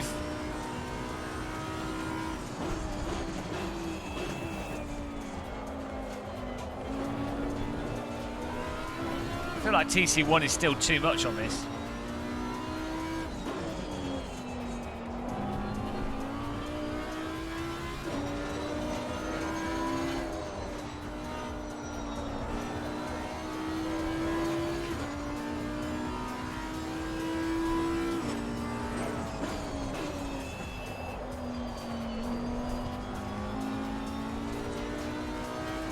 TC1's the lowest in this, yeah.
Kenwood. I've got a Kenwood mixer. It's awesome.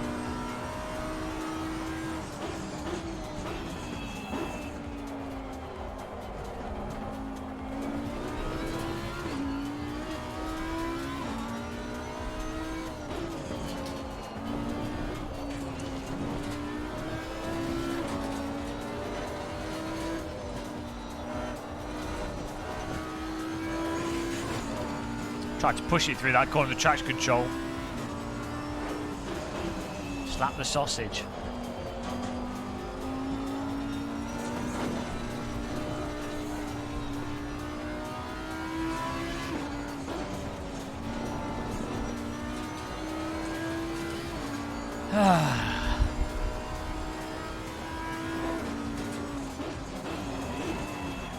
Need more tea bags.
Oh, most people are on 23s.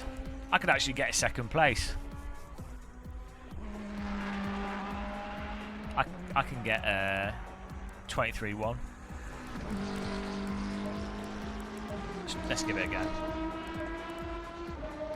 I thought people were being a lot faster.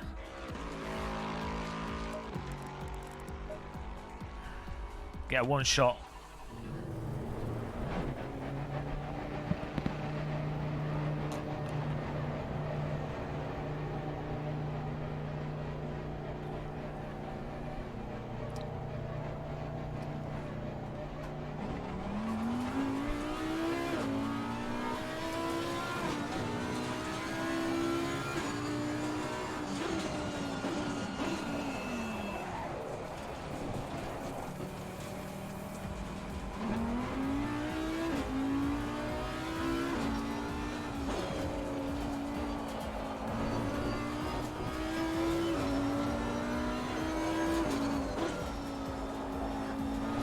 Oh no, nice one. Chiledog's on fire. Good kill, Chiledog.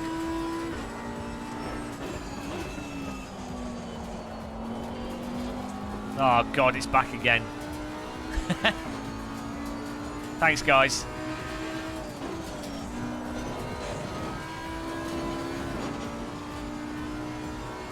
Well, we're going to get... Oh, I might get 2 laps, so I think I'll just try and do it in this next one. We'll have to nail it though.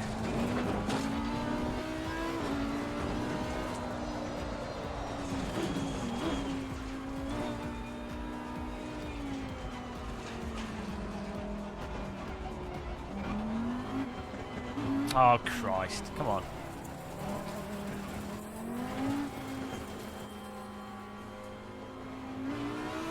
That should be enough of a gap.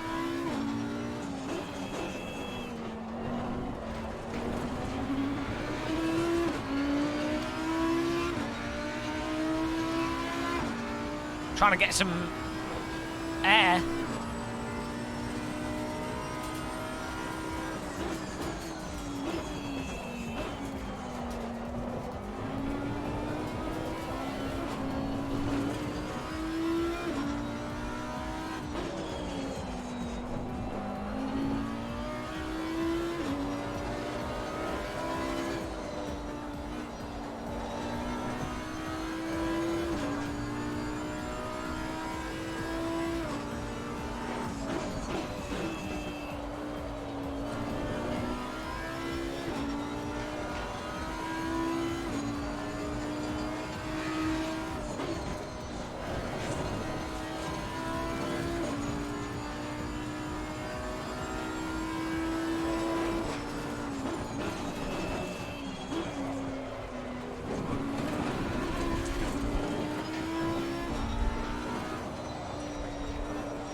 Ah, that's not the line. I didn't slow down enough. That would have been an alright lap.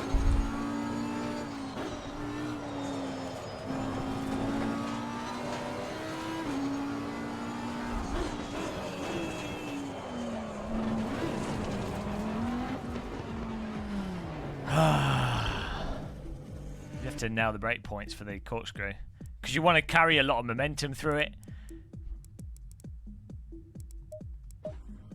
Like every corner.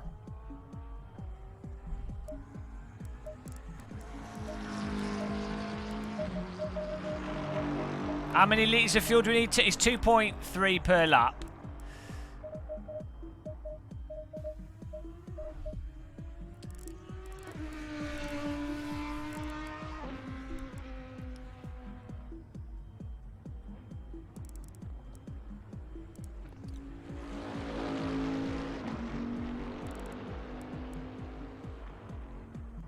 Litres. I think like 90 litres is fine, actually, isn't it? I haven't got the calculator here. We ain't got no calculation. It's an hour-long race with a pit stop.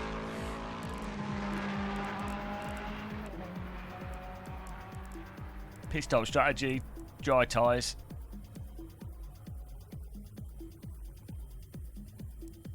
One pit stop.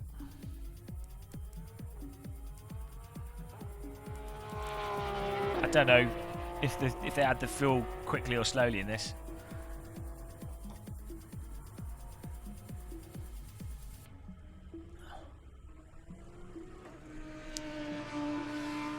$112. Okay, that seems like too much.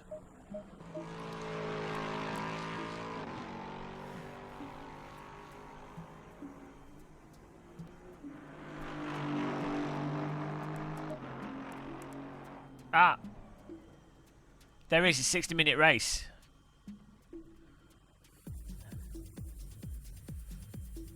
$105 litres. 95. Like, come on, guys.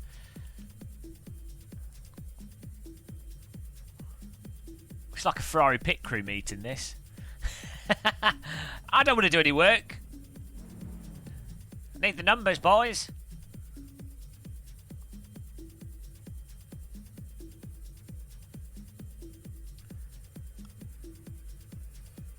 I'm going to put 105 in just to be safe. Why are we stuck on this screen?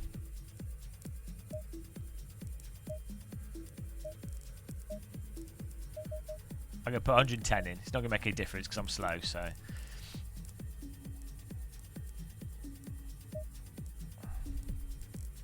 Sure, the race has a pit stop in it. 7 PM. Oh, it's going to be at night.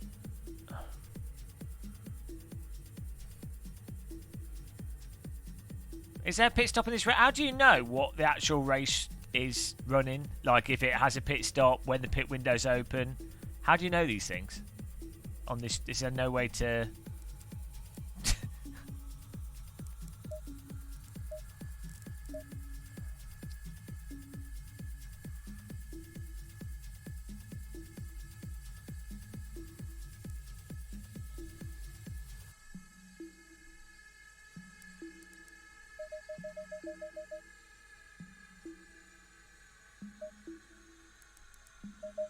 Let's start with tyre set 41 for the giggles.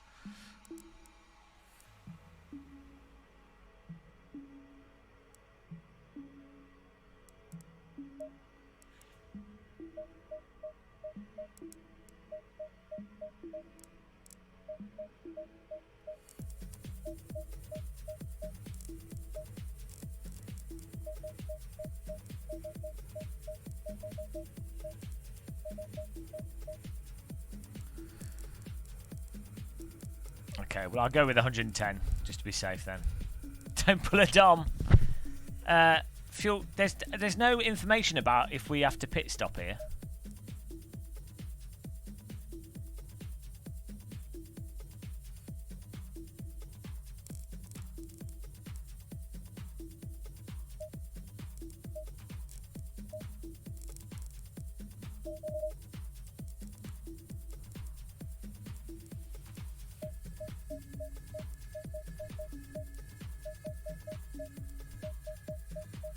Okay.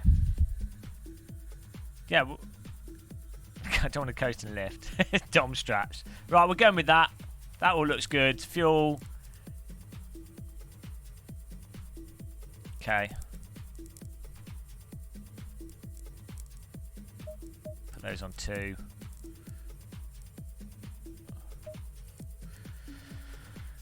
I've already raised the pressures a little bit. That'll do. Here we go, guys. Time to die.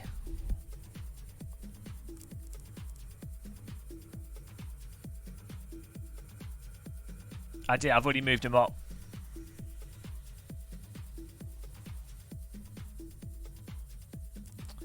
How much more?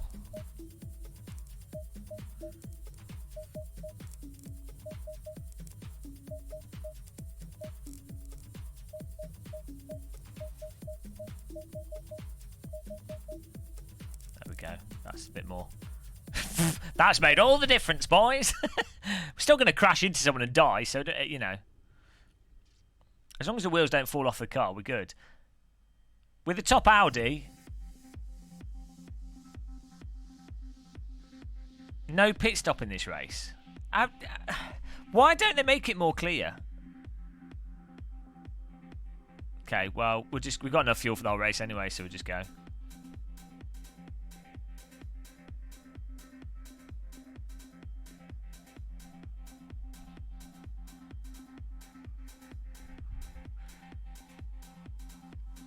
Yeah, well, the registration box is one place to put it, but how about actually on the race screen when you're doing the car setup?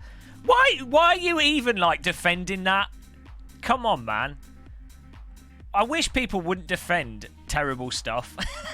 Literally, it's like defending a genocide, you know? I'm stamping it out. If anyone defends something stupid, I'm just going to say, no! Oi, you! No! Get it on the screen, mate!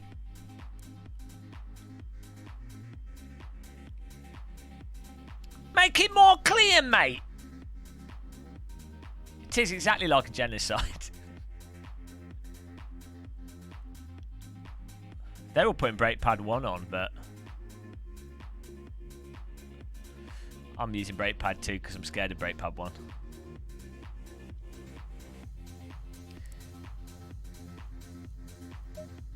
Here we go. Yeah, don't put it somewhere nice and obvious and clear that's like useful to reference to remind you. Just have it on the screen at the very beginning when you register up, you know. When you're not actually concentrating on that kind of detail. That's the place to put it. What is wrong with people defending like something that's obviously stupid? No! Hey, hits!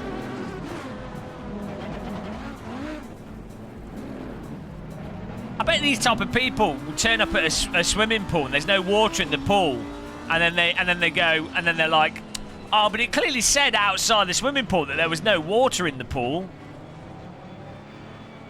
You know, silly you for expecting the pool to have water in it.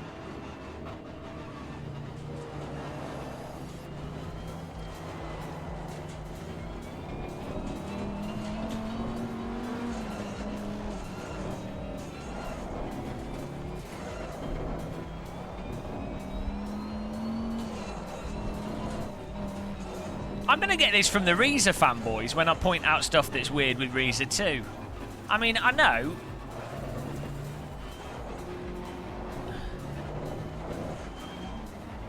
To take it, you know, you've got to be. There's being overly negative about something or being pedantic. It's not like we're being like overly critical to say that information that's pertinent should be in a useful place, you know.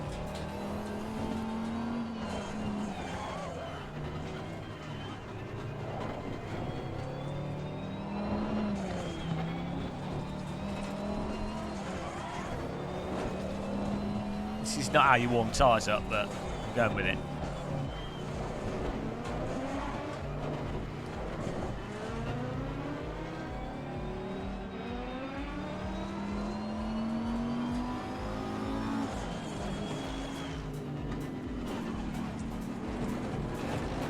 It's a shame this is at night. Would rather have done this in the day, but oh well.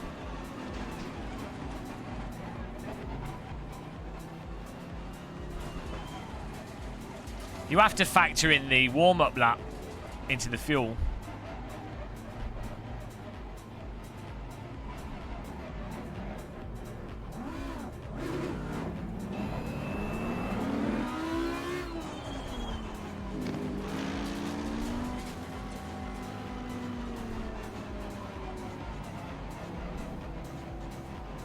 Get ready, guys. CP race. Get ready for Wreckfest.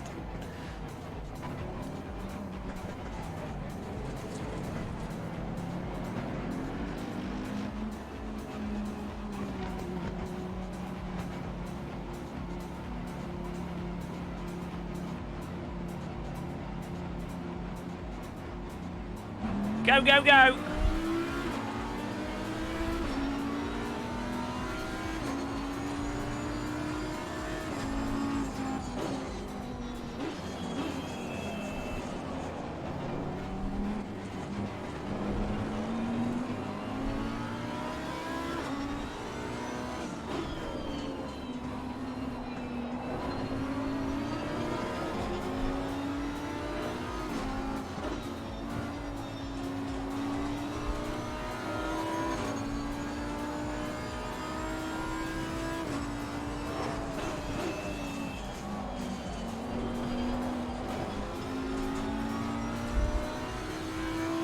Not guilty.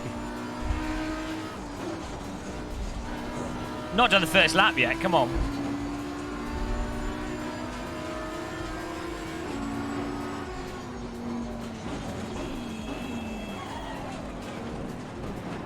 He almost took him out.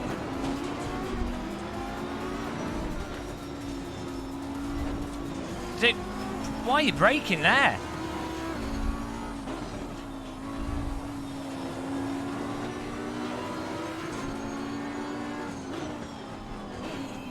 Dude, the car in front's going so slow, the car behind's going to rear end me. V Botty, P Lightman. That's the problem. It's like you can avoid the car in front, but you can't avoid the car behind.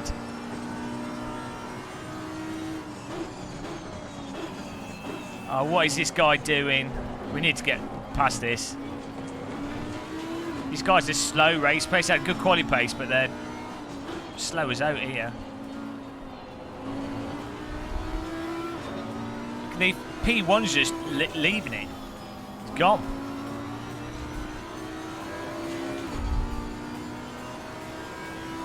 Guys, click the like button. It gives me 5 horsepower boost.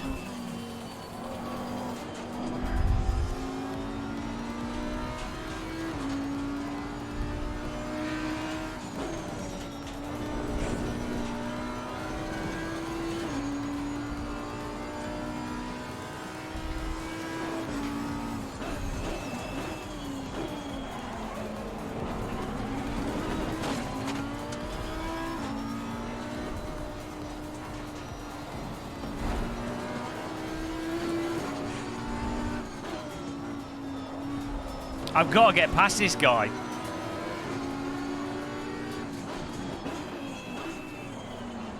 Whoa! Bugging me ass. That guy was close. He's so near to. That's why I've got to pass this guy.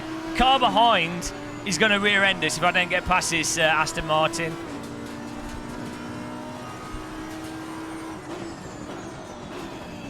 What is he doing?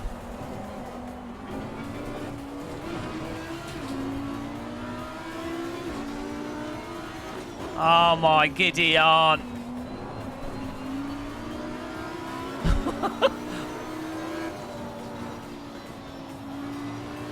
This is not ideal.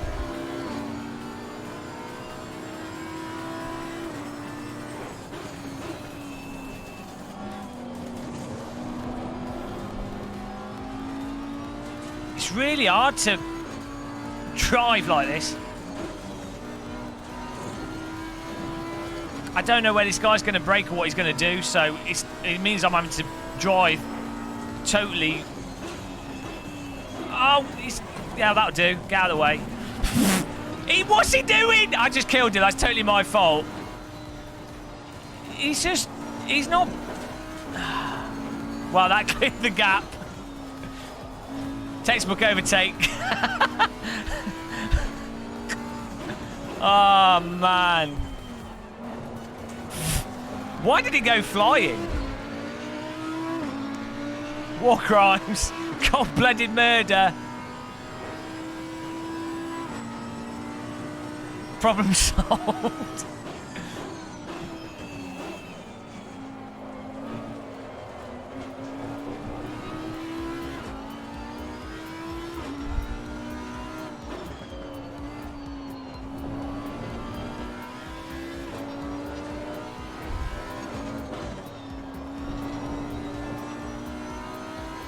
I wasn't trying to overtake him. I broke at the normal point. He was going really slow. It's just that... I mean, I shouldn't punt him off at all. I'm not excusing the punt, but it is really hard to avoid a car that's driving a second, like, braking in the wrong places totally. Like, oh, we nearly got a taste of our medicine there. It's people that can qualify fast, but they can't drive. Like, they can't go in a race.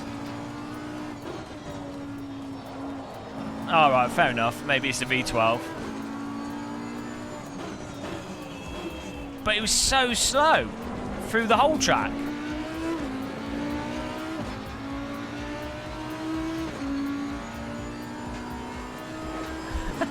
I'm not excusing my murder. It was total murder on that guy. Done on purpose.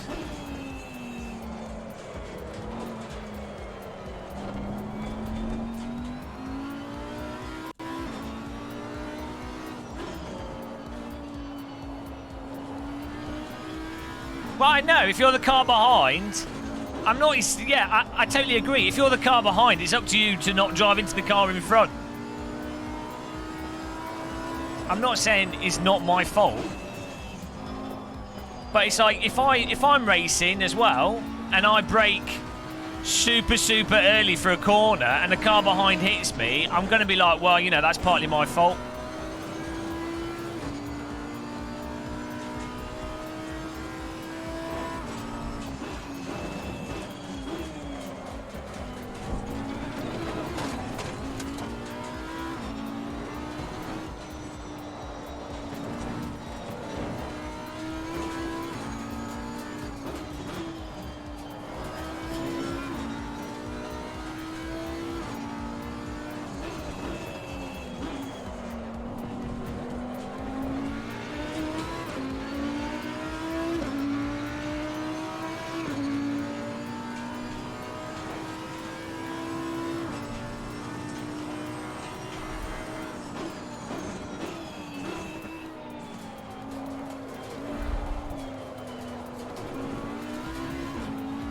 Well,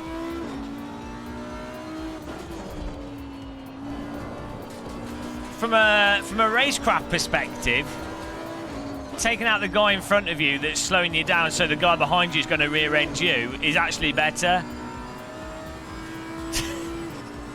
We've learned this from experience.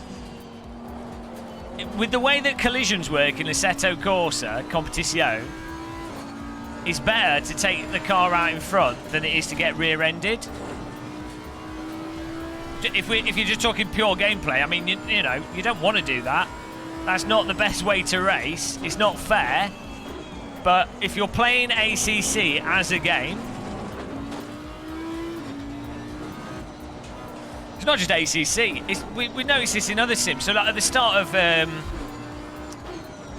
race room races, if you try to like avoid the accident that someone's already spun in front of you, it's often worse than literally just driving into them. Yeah, you can't bully the Saudi Audi.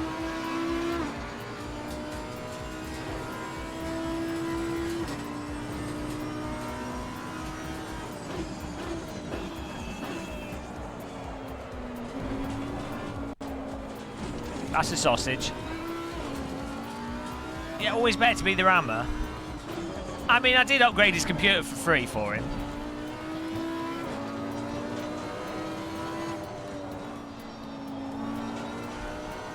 Hello, Gibbon X. It was a total murder. That was at Jack the Ripper pass.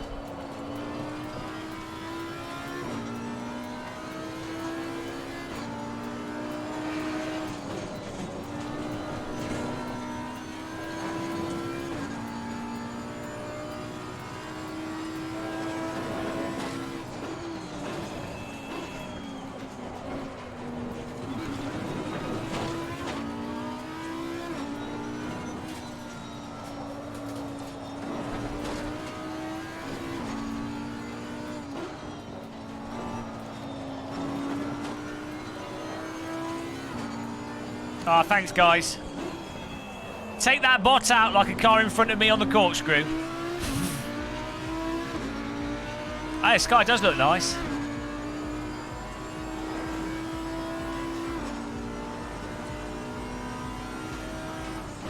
Oh, yeah, in a real car... Well, that's what... I didn't actually hit him very hard at all. A lot of that is like the crazy pinballing you get in ACC. But, yeah, if you hit a car in real life that caused him to fly off the track like that, it would have written off my car.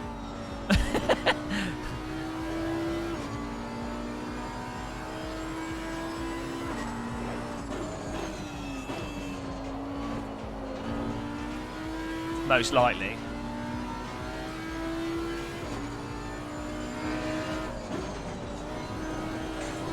I mean, you do see some crazy stuff in real life racing where cars like absolutely smash into a wall and keep driving.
There's definitely no ranking in ACC CP races because we're 3 seconds ahead of the guy behind us and the guys in front are like 6 and 15 seconds ahead of us within 5 laps, so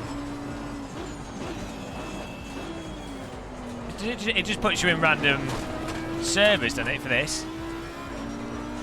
It'd make more sense for them to be larger servers if there's no ranking there. You're more likely to accidentally end up with people.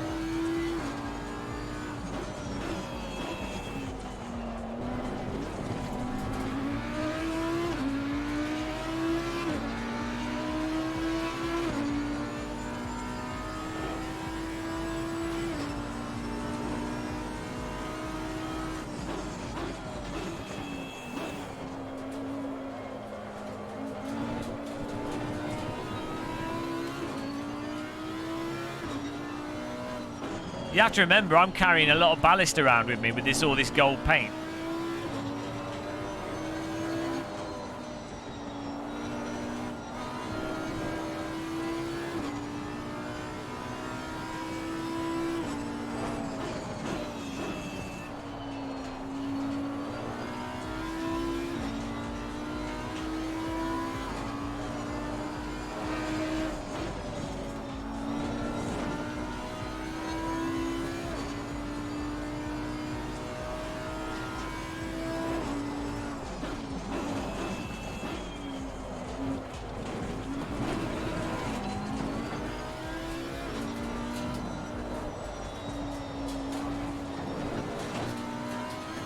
Yeah, I slept.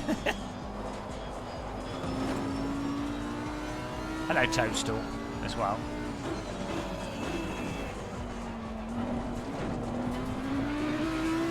Whoa, P. Lightman might be catching us, so I need to pick up pace a touch here. We're going slow.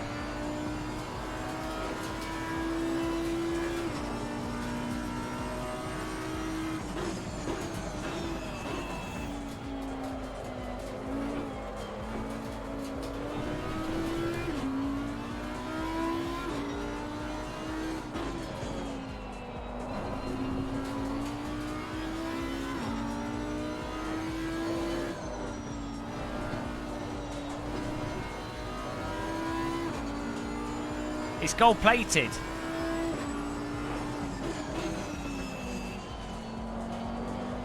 I've also got some gold-plated taps in the cockpit.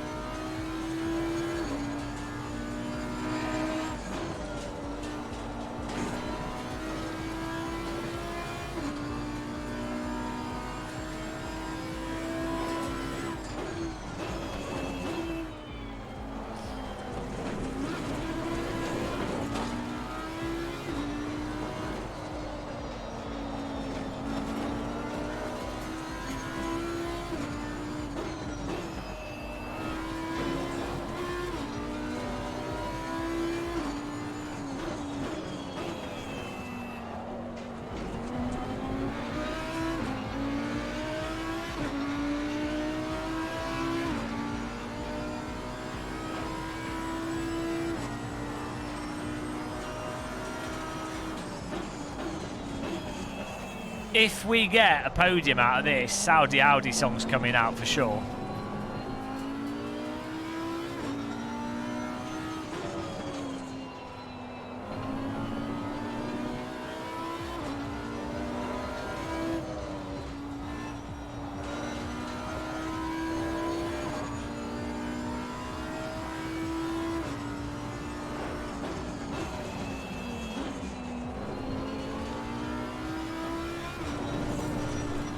Bit wide.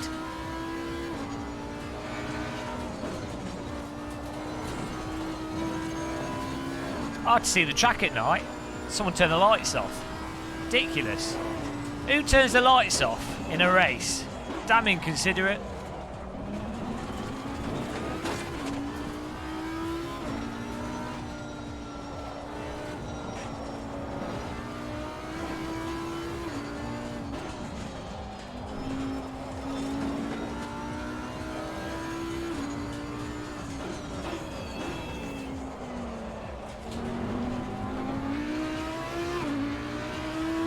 X-Files. Now I've got a cup of tea next to me, but this track doesn't really have much tea break opportunities, which is a real oversight of this track design. I mean, I do really like Laguna Seca, but it's not like Bathurst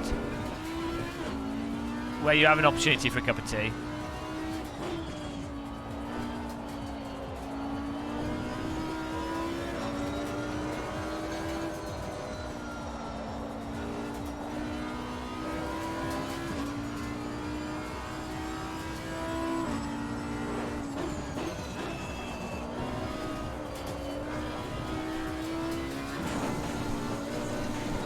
I need to stop doing that.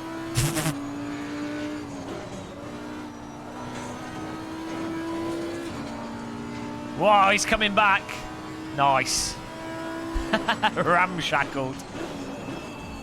Look, I noticed that the back of his car had a little dent in it, and I thought it'd be very kind to smooth the dent out for him, because I wouldn't want him to lose a sponsorship deal for having a rear end of a car that's a bit out of shape. You know, I'm that kind of a guy.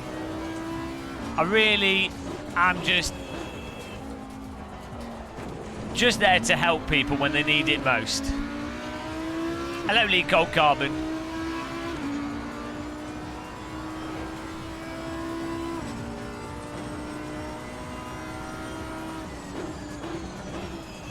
You know, in World War II how they had like the icons on the plane for every time they got a kill? I need that in the GT3 car.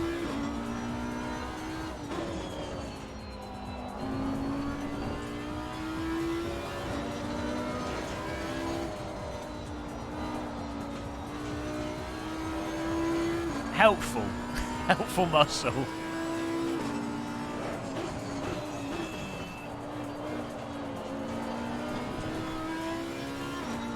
Oh, 3 seconds.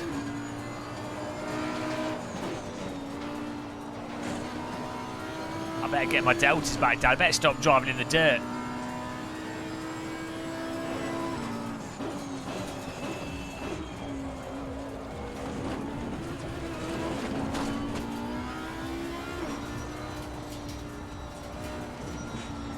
This is like desert enduro drive here.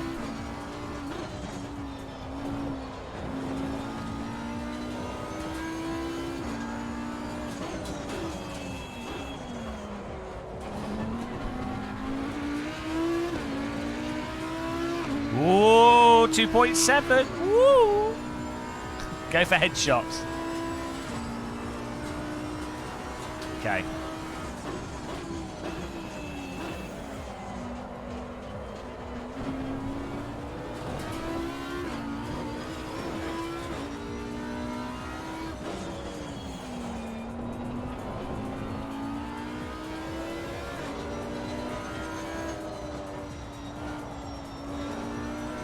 I find the night time really throws off my break points. I need to learn some nighttime break points. Do some hot lapping at night.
Hello, Foxy boy.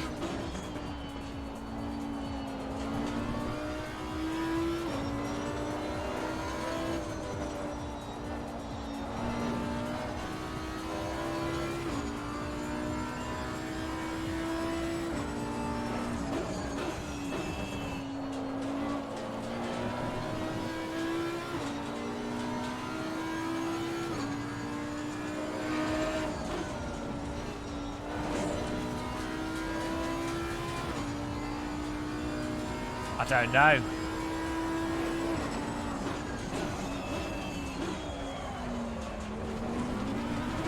Tyres are a little bit cold.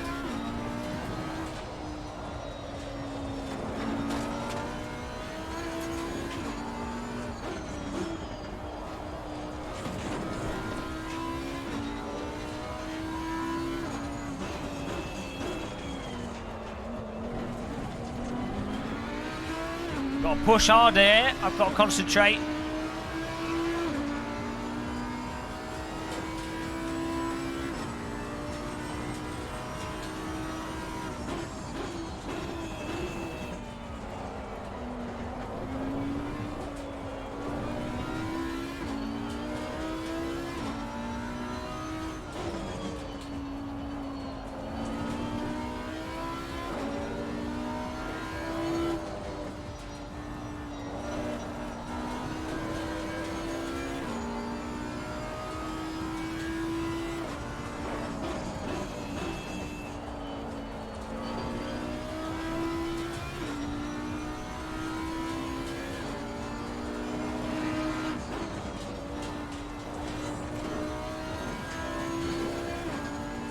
Yeah, we're competition racing it.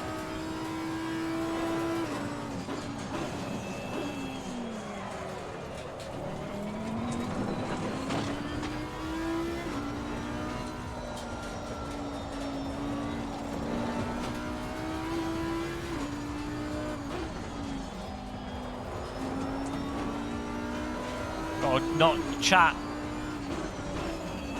Get my gap back up again.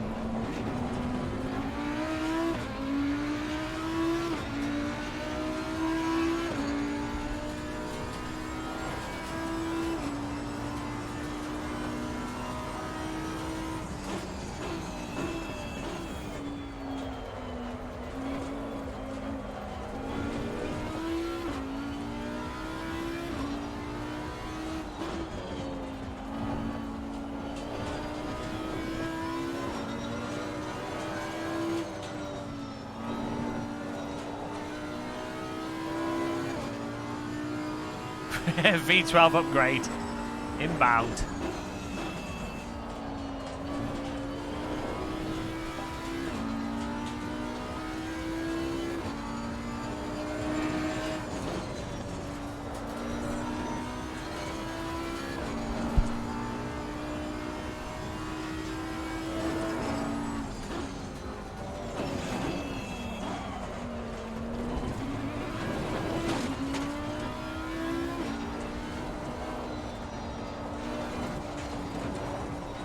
Oh, that's a back marker.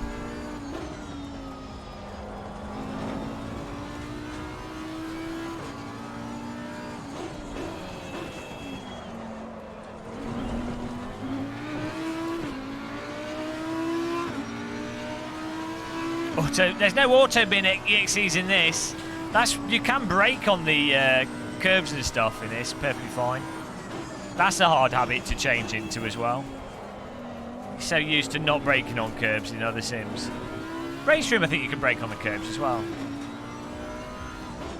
Not a good idea in AC.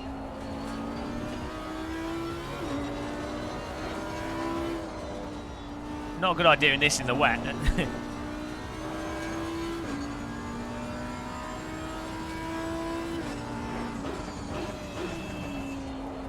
I find 95 is a good AI difficulty where you can beat, well, where I can beat them relatively easy. But starting at the back, it will take like 20 minutes to get to the front. And 97 is a good AI setting for challenge.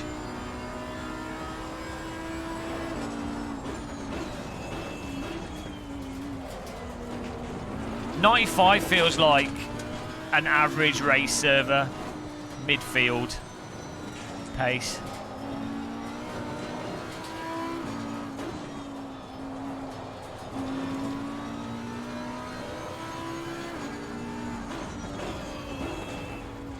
A 100 feels like top 4, top 5 people.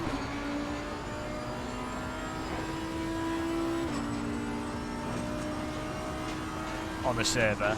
I mean, aliens will absolutely thrash 100 easily, I'd have thought.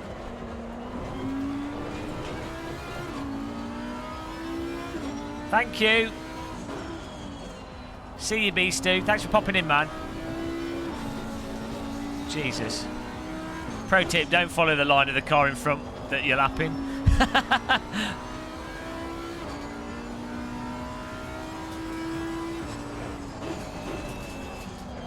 Mr. V12 is catching. You can see him in the rearview mirror. I better focus here. I'll get into dawdle mode. I need more pressure, and it's coming.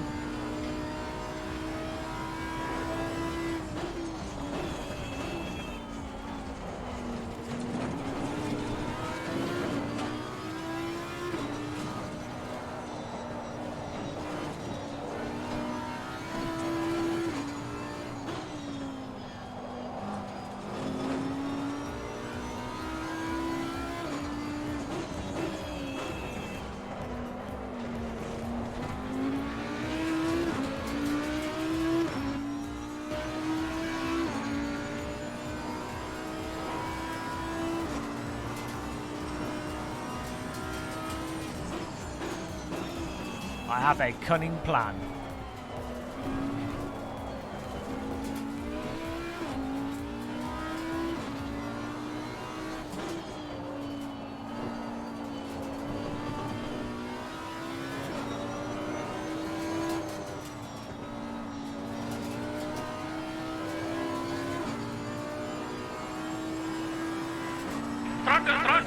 Whoa, hello. Good evening, Gamer Muscle Videos. The Kuno's Shill Department would like to thank you for playing our latest installment of A. See, that being said, we have reviewed the footage and you seem to die a little inside each time you play. Please stop playing ACC. I will do.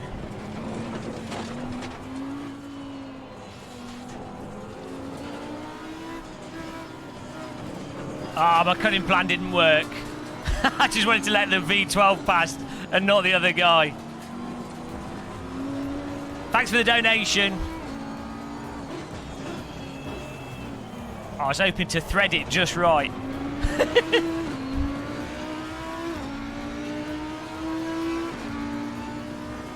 Hello, random call sign. Oh, the plan failed miserably. I didn't want to be behind two cars.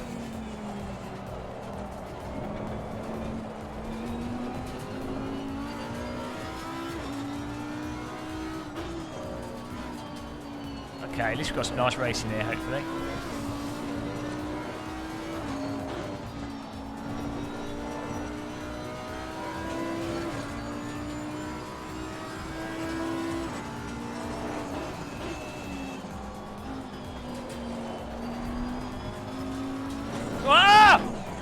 Jesus! Bloody edge of the track.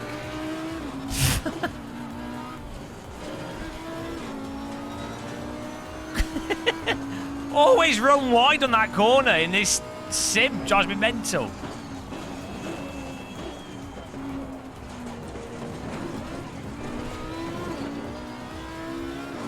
Seventh achieved.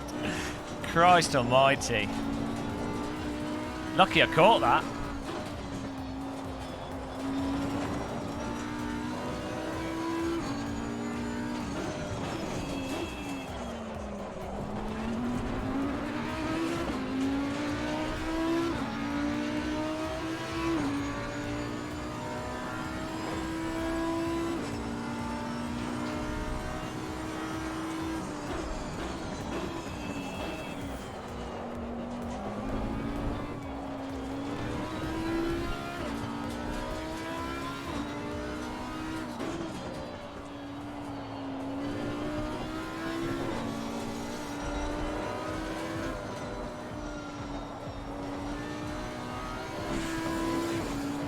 I guess the tyres are maybe a little bit cold, struggling for grip as well.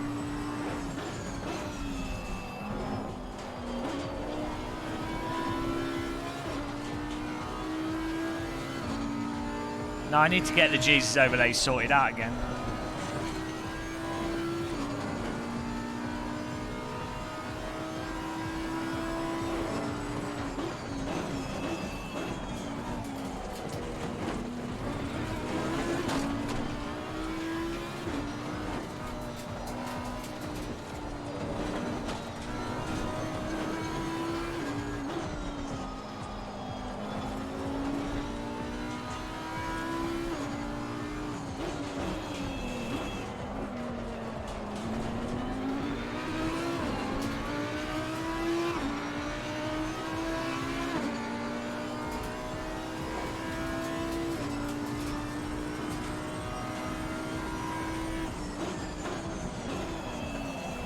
What? We got no grip. Brakes aren't even working.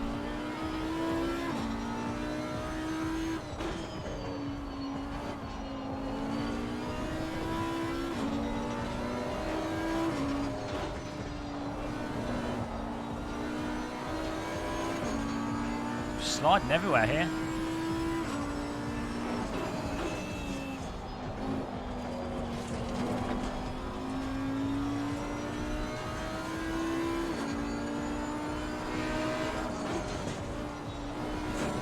Tyres are at 27.5 psi.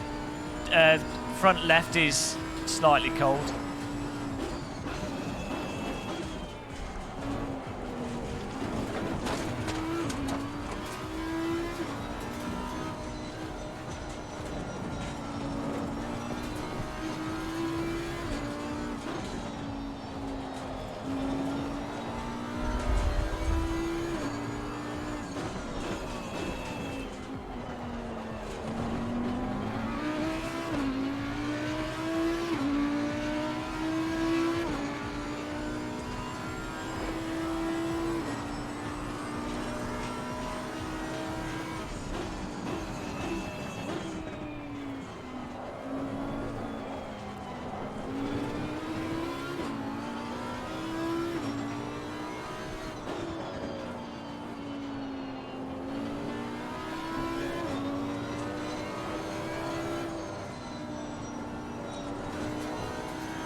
Whoa!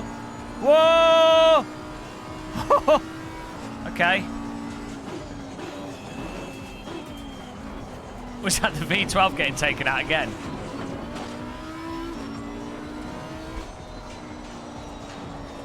Someone installed a disco ball on the racetrack. Now I'm concentrating here because I'm having to be very careful.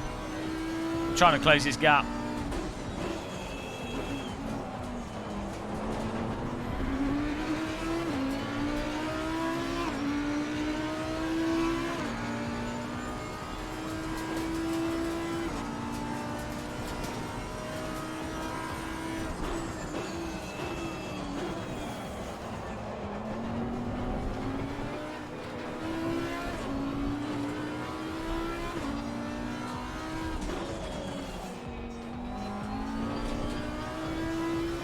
Oh, dust in the face.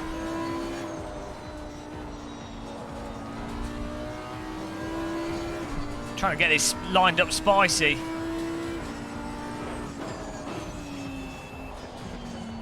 This orange S Mendes is all over F Castro. I'd expect them to maybe hit each other. So I want to be as close as possible.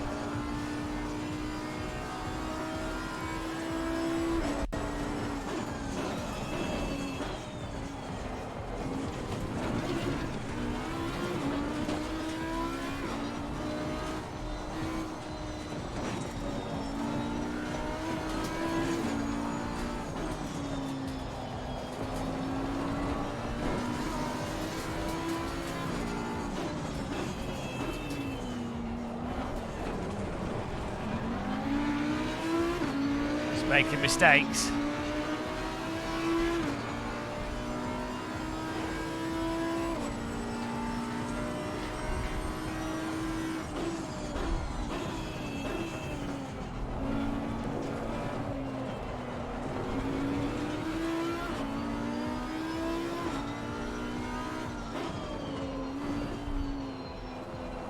Come on, that MKK, that's like for seeing a rainy day in the UK.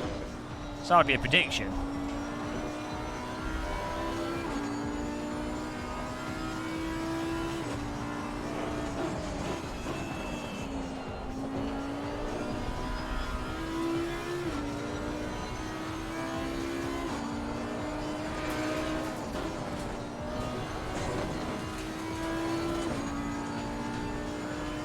Thanks, Marble.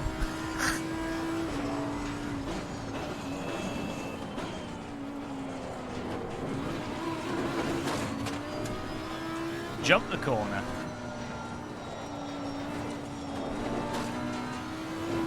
Oh, well, he's gone. Not sure where. Fair enough.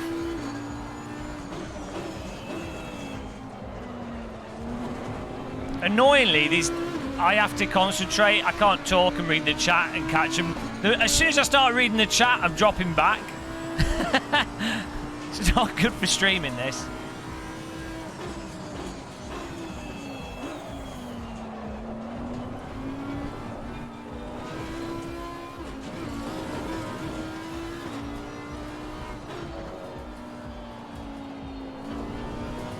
These guys are too quick.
If that's not going to help me concentrate, that's still another distraction.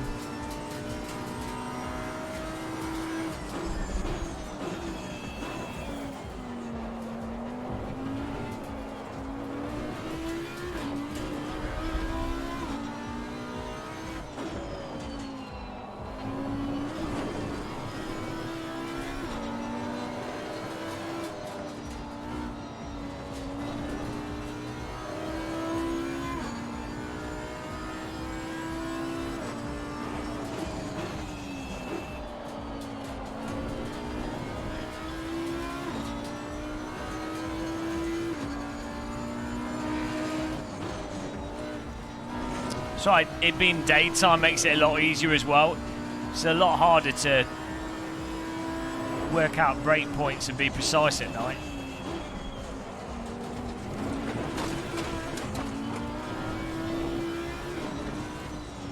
I prefer to jump corners rather than drive them.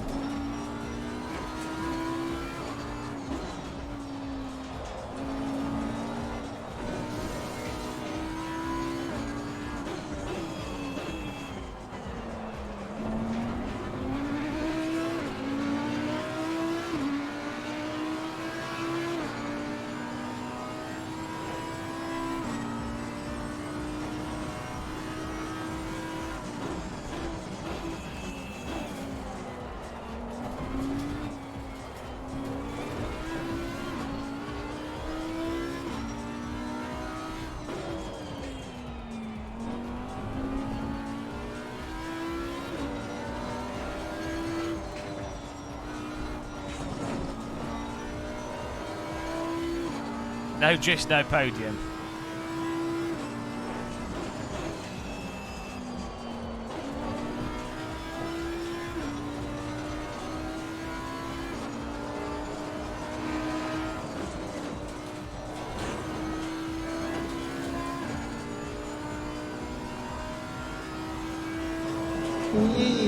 Thanks for subscribing, Mr. Gabor. Appreciate that.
Oh, this every time I push, this corner's killing me.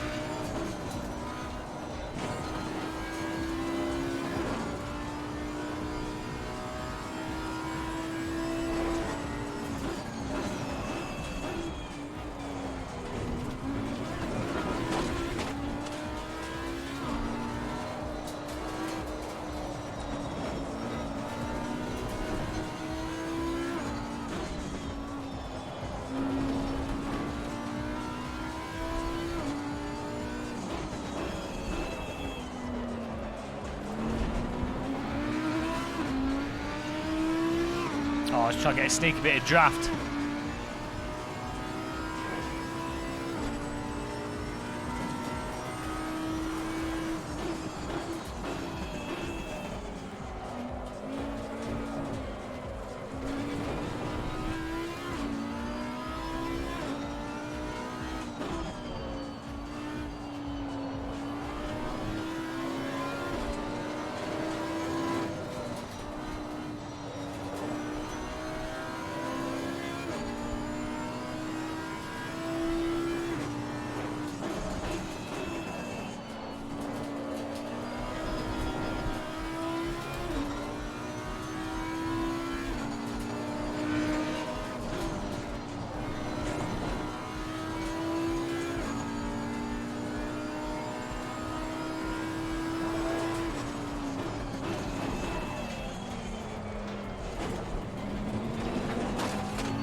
We're lucky, they will battle, and it'll slow them down. Whoa, already, there we go, come on. Wow, this is what I needed.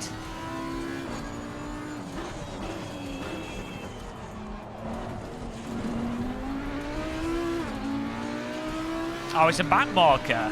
Oh, no, it's not. It's the V12, man.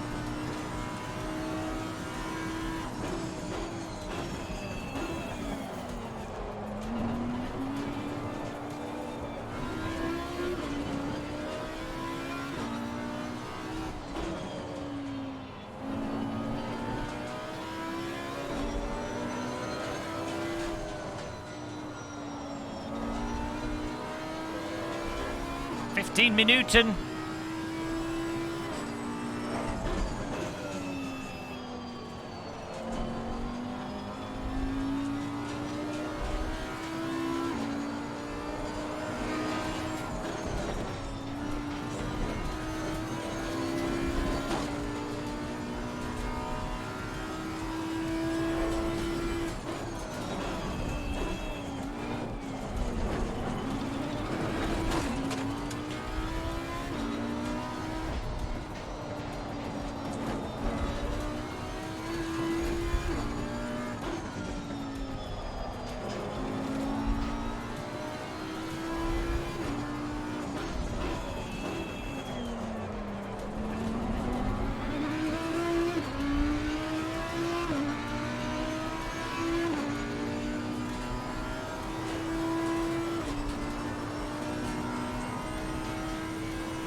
Oh, it's just so slippy.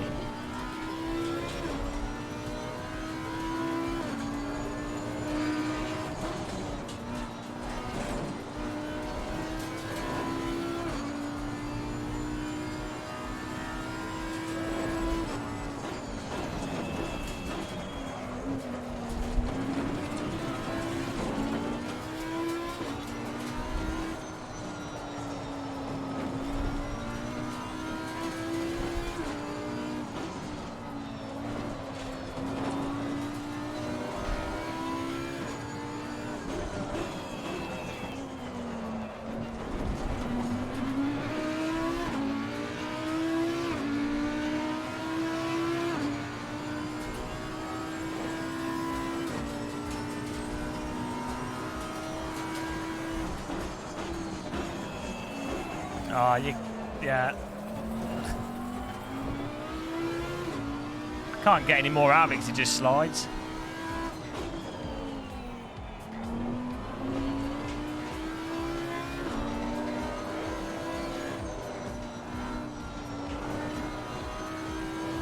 Just in the face.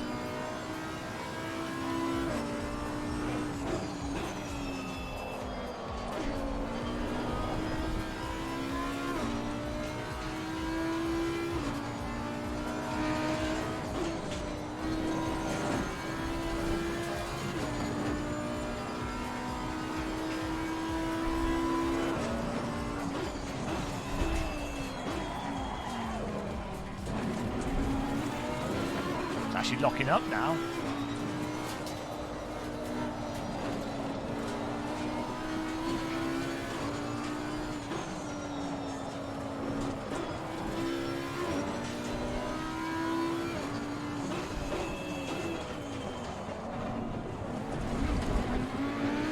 Yeah, Mr. Old Ties.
Small auto bins.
I'm breathing. I can't feel what the car's doing at all. And the tyres are a bit slippy. So it's like... It's really hard to drive. Oh, hello. Gift. Gifted. Oh, Jesus Christ. Come on, brakes.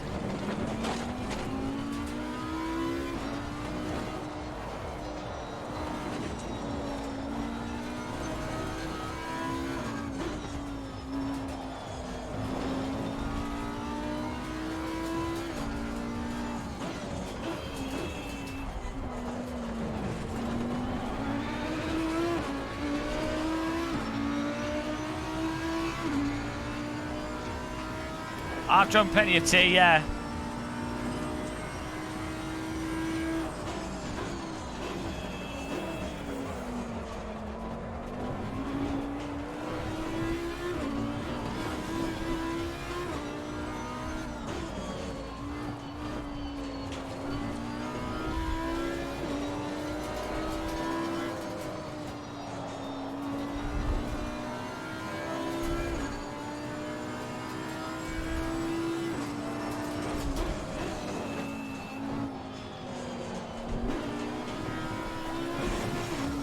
So every time you try and push in this game, it punishes you by being erratic. Like you, well, it's not being erratic. Like you just don't know how much you can at that point. So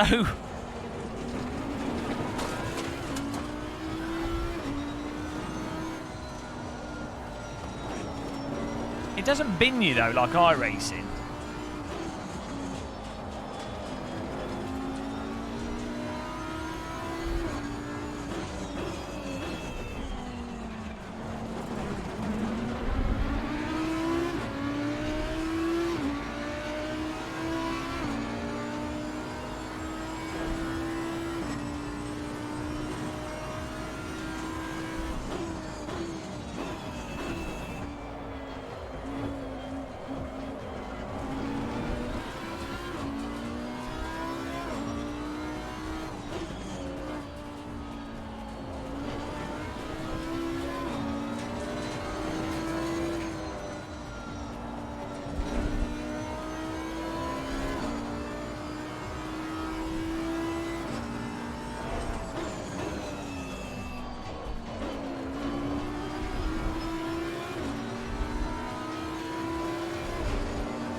Okay.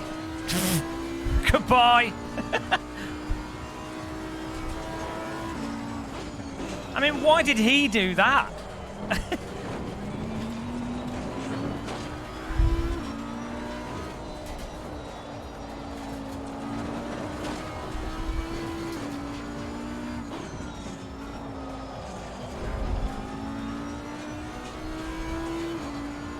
I already moved the ABS up.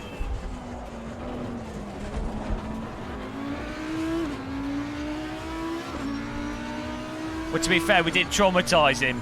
We probably activated the PTSD in him from the first 3 laps.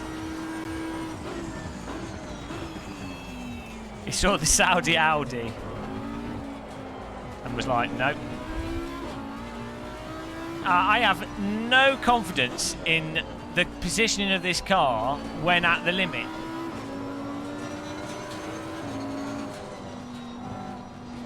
That's the thing.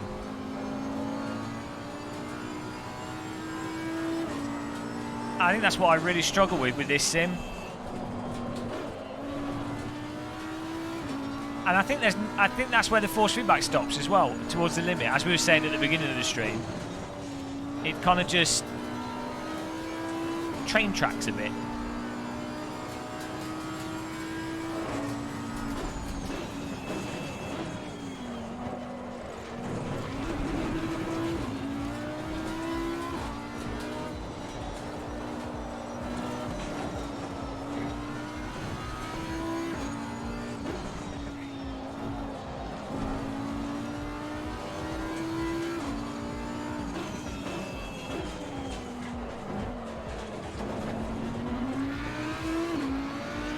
How embarrassing.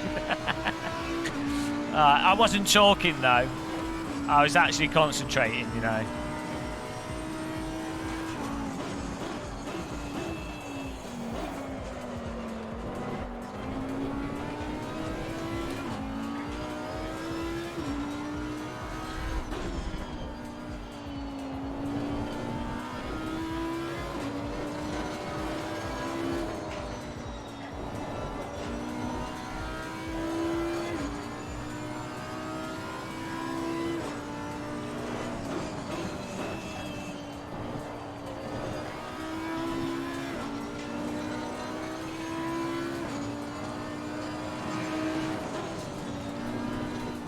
Oh, fantastic.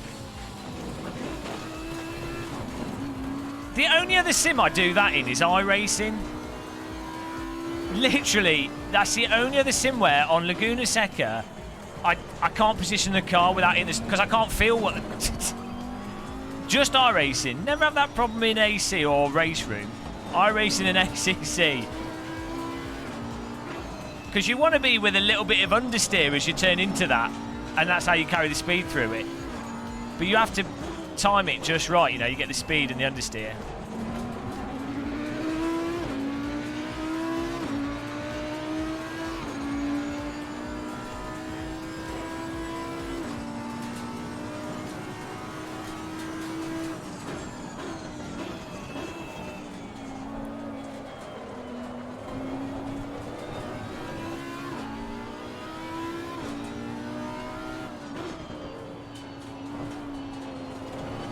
Yeah, I can't drive from visuals.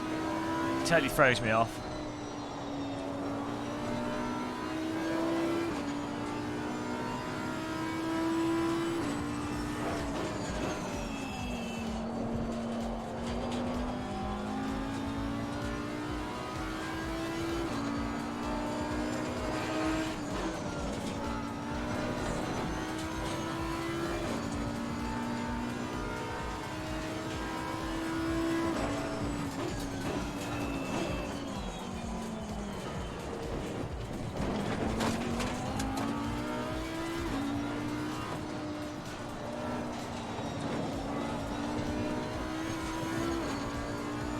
Oil slick.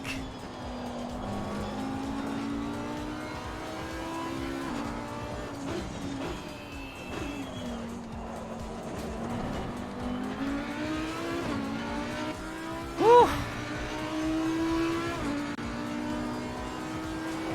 Final lap.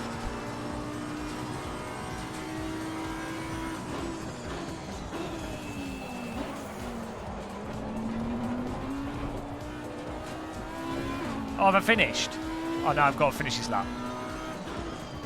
I don't know. I can see fireworks, but we still got to finish this lap, I think. Yeah, we still got to finish this lap. So you got to have the checkers on your name.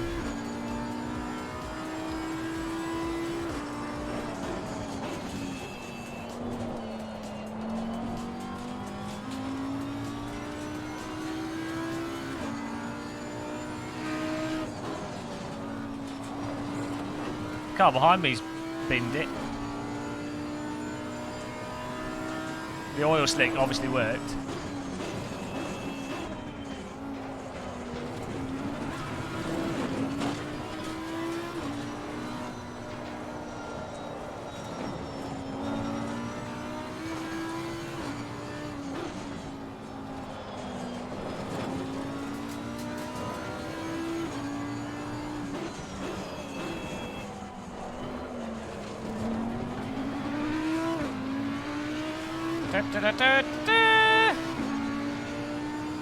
Oh, that's a good desert bus sesh.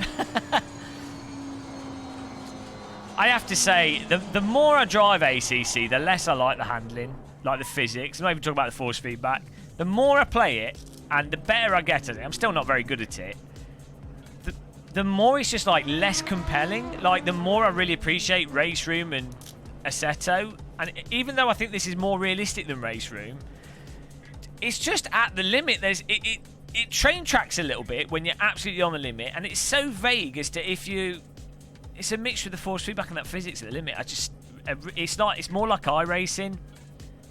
The more I play iRacing, the less I like it. Apart from the Skip Barber. Wrong opinion. But it was a nice race. I like the big racing. I do, you know. Just, at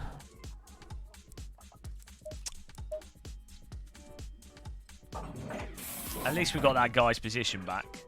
Yeah, it's every single car. It's something innate to the tyre model in this simulator.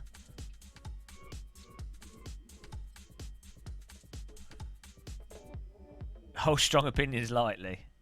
But everyone's quit the session.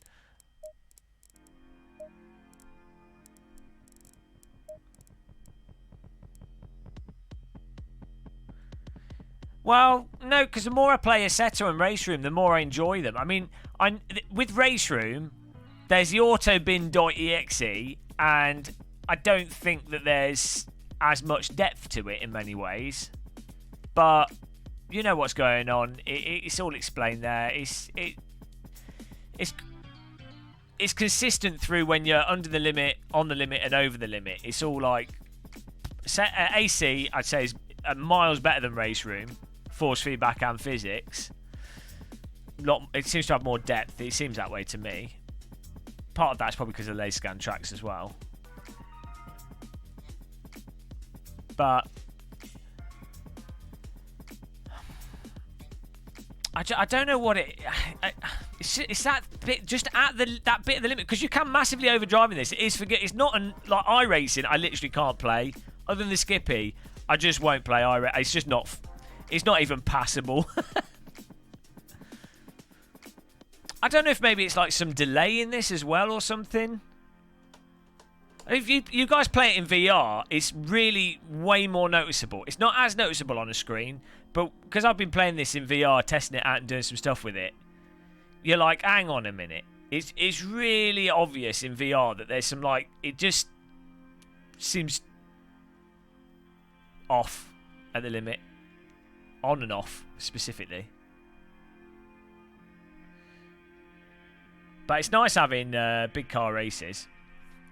That was alright racing. We had some nice moments. I think we'll go to another simulator now. I'm going to stop this stream. I'll do a new thumbnail.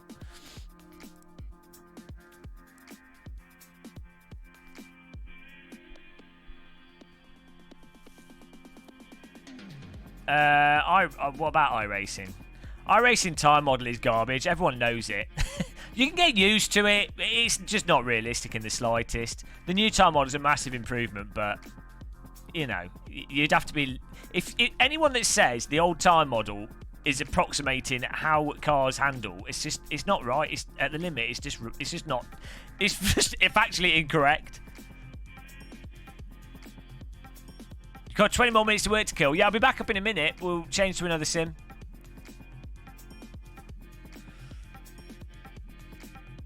I don't know. What should we play? AC or iRacing?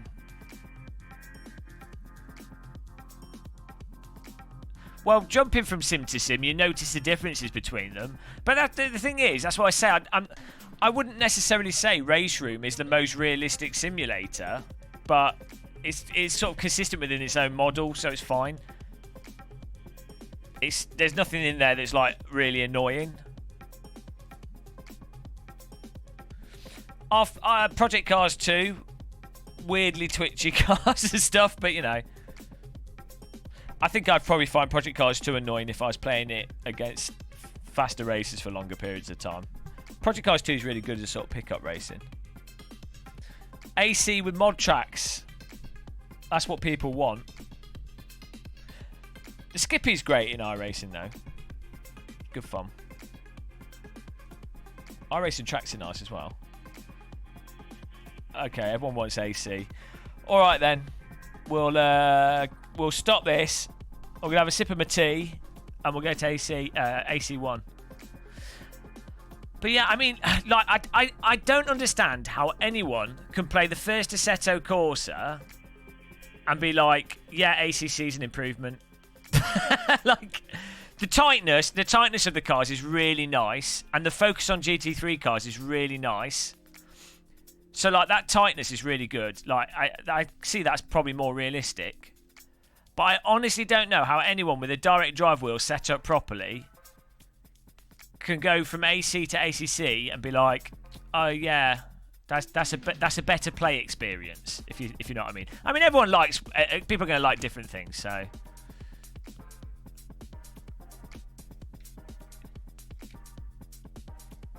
I wonder if it comes across to me that there is like some sort of delay still in ACC, which maybe is a graphics engine thing. I mean, people say there isn't. The developers say there isn't, but I like Nords. I don't know if it does, Paul Stoker. It has like some nice tyre flex stuff, but you know.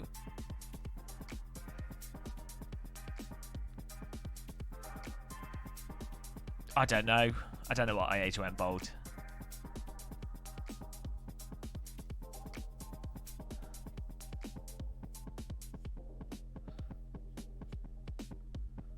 I just imagine if they just added like the safety rating system innately in the game and the competition server thing innately in the game. If they just put that in Assetto. Paul, I've used every DD wheel on the market with ACC. Well, not every. No, I haven't. No, I have. No, I haven't used a Sim Magic wheel with ACC. But I've used a T300. I'm not using Force with it, but I've used a SimuCube 2, T300, Fanatec DD1, DD2, TGT. I've played ACC with a lot of the wheels. I've not used it with the SimuCube 2. I think if you had the SimuCube 2 and you used some of the foundation effects, I have a feeling that would help with the handling, with the feel for the car's handling.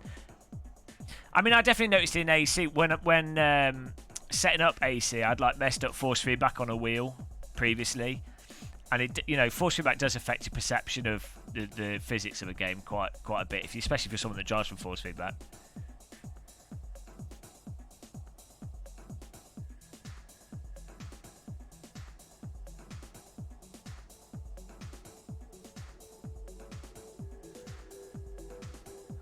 But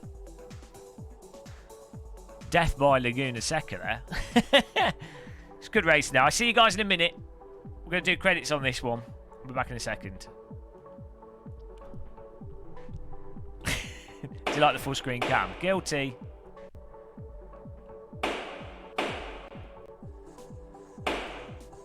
That's my new hobby now. Right.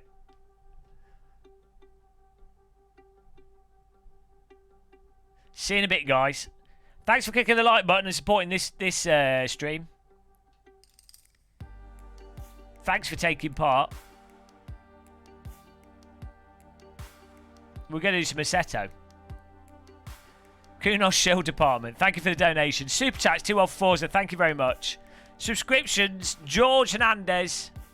Spencer. Routfu247 and Gabor. Thank you very much, guys. Oh, kill them. Kill them. The bots, not the people that subscribed. See you in a minute, guys. Thank you very much for taking part in this ACC stream.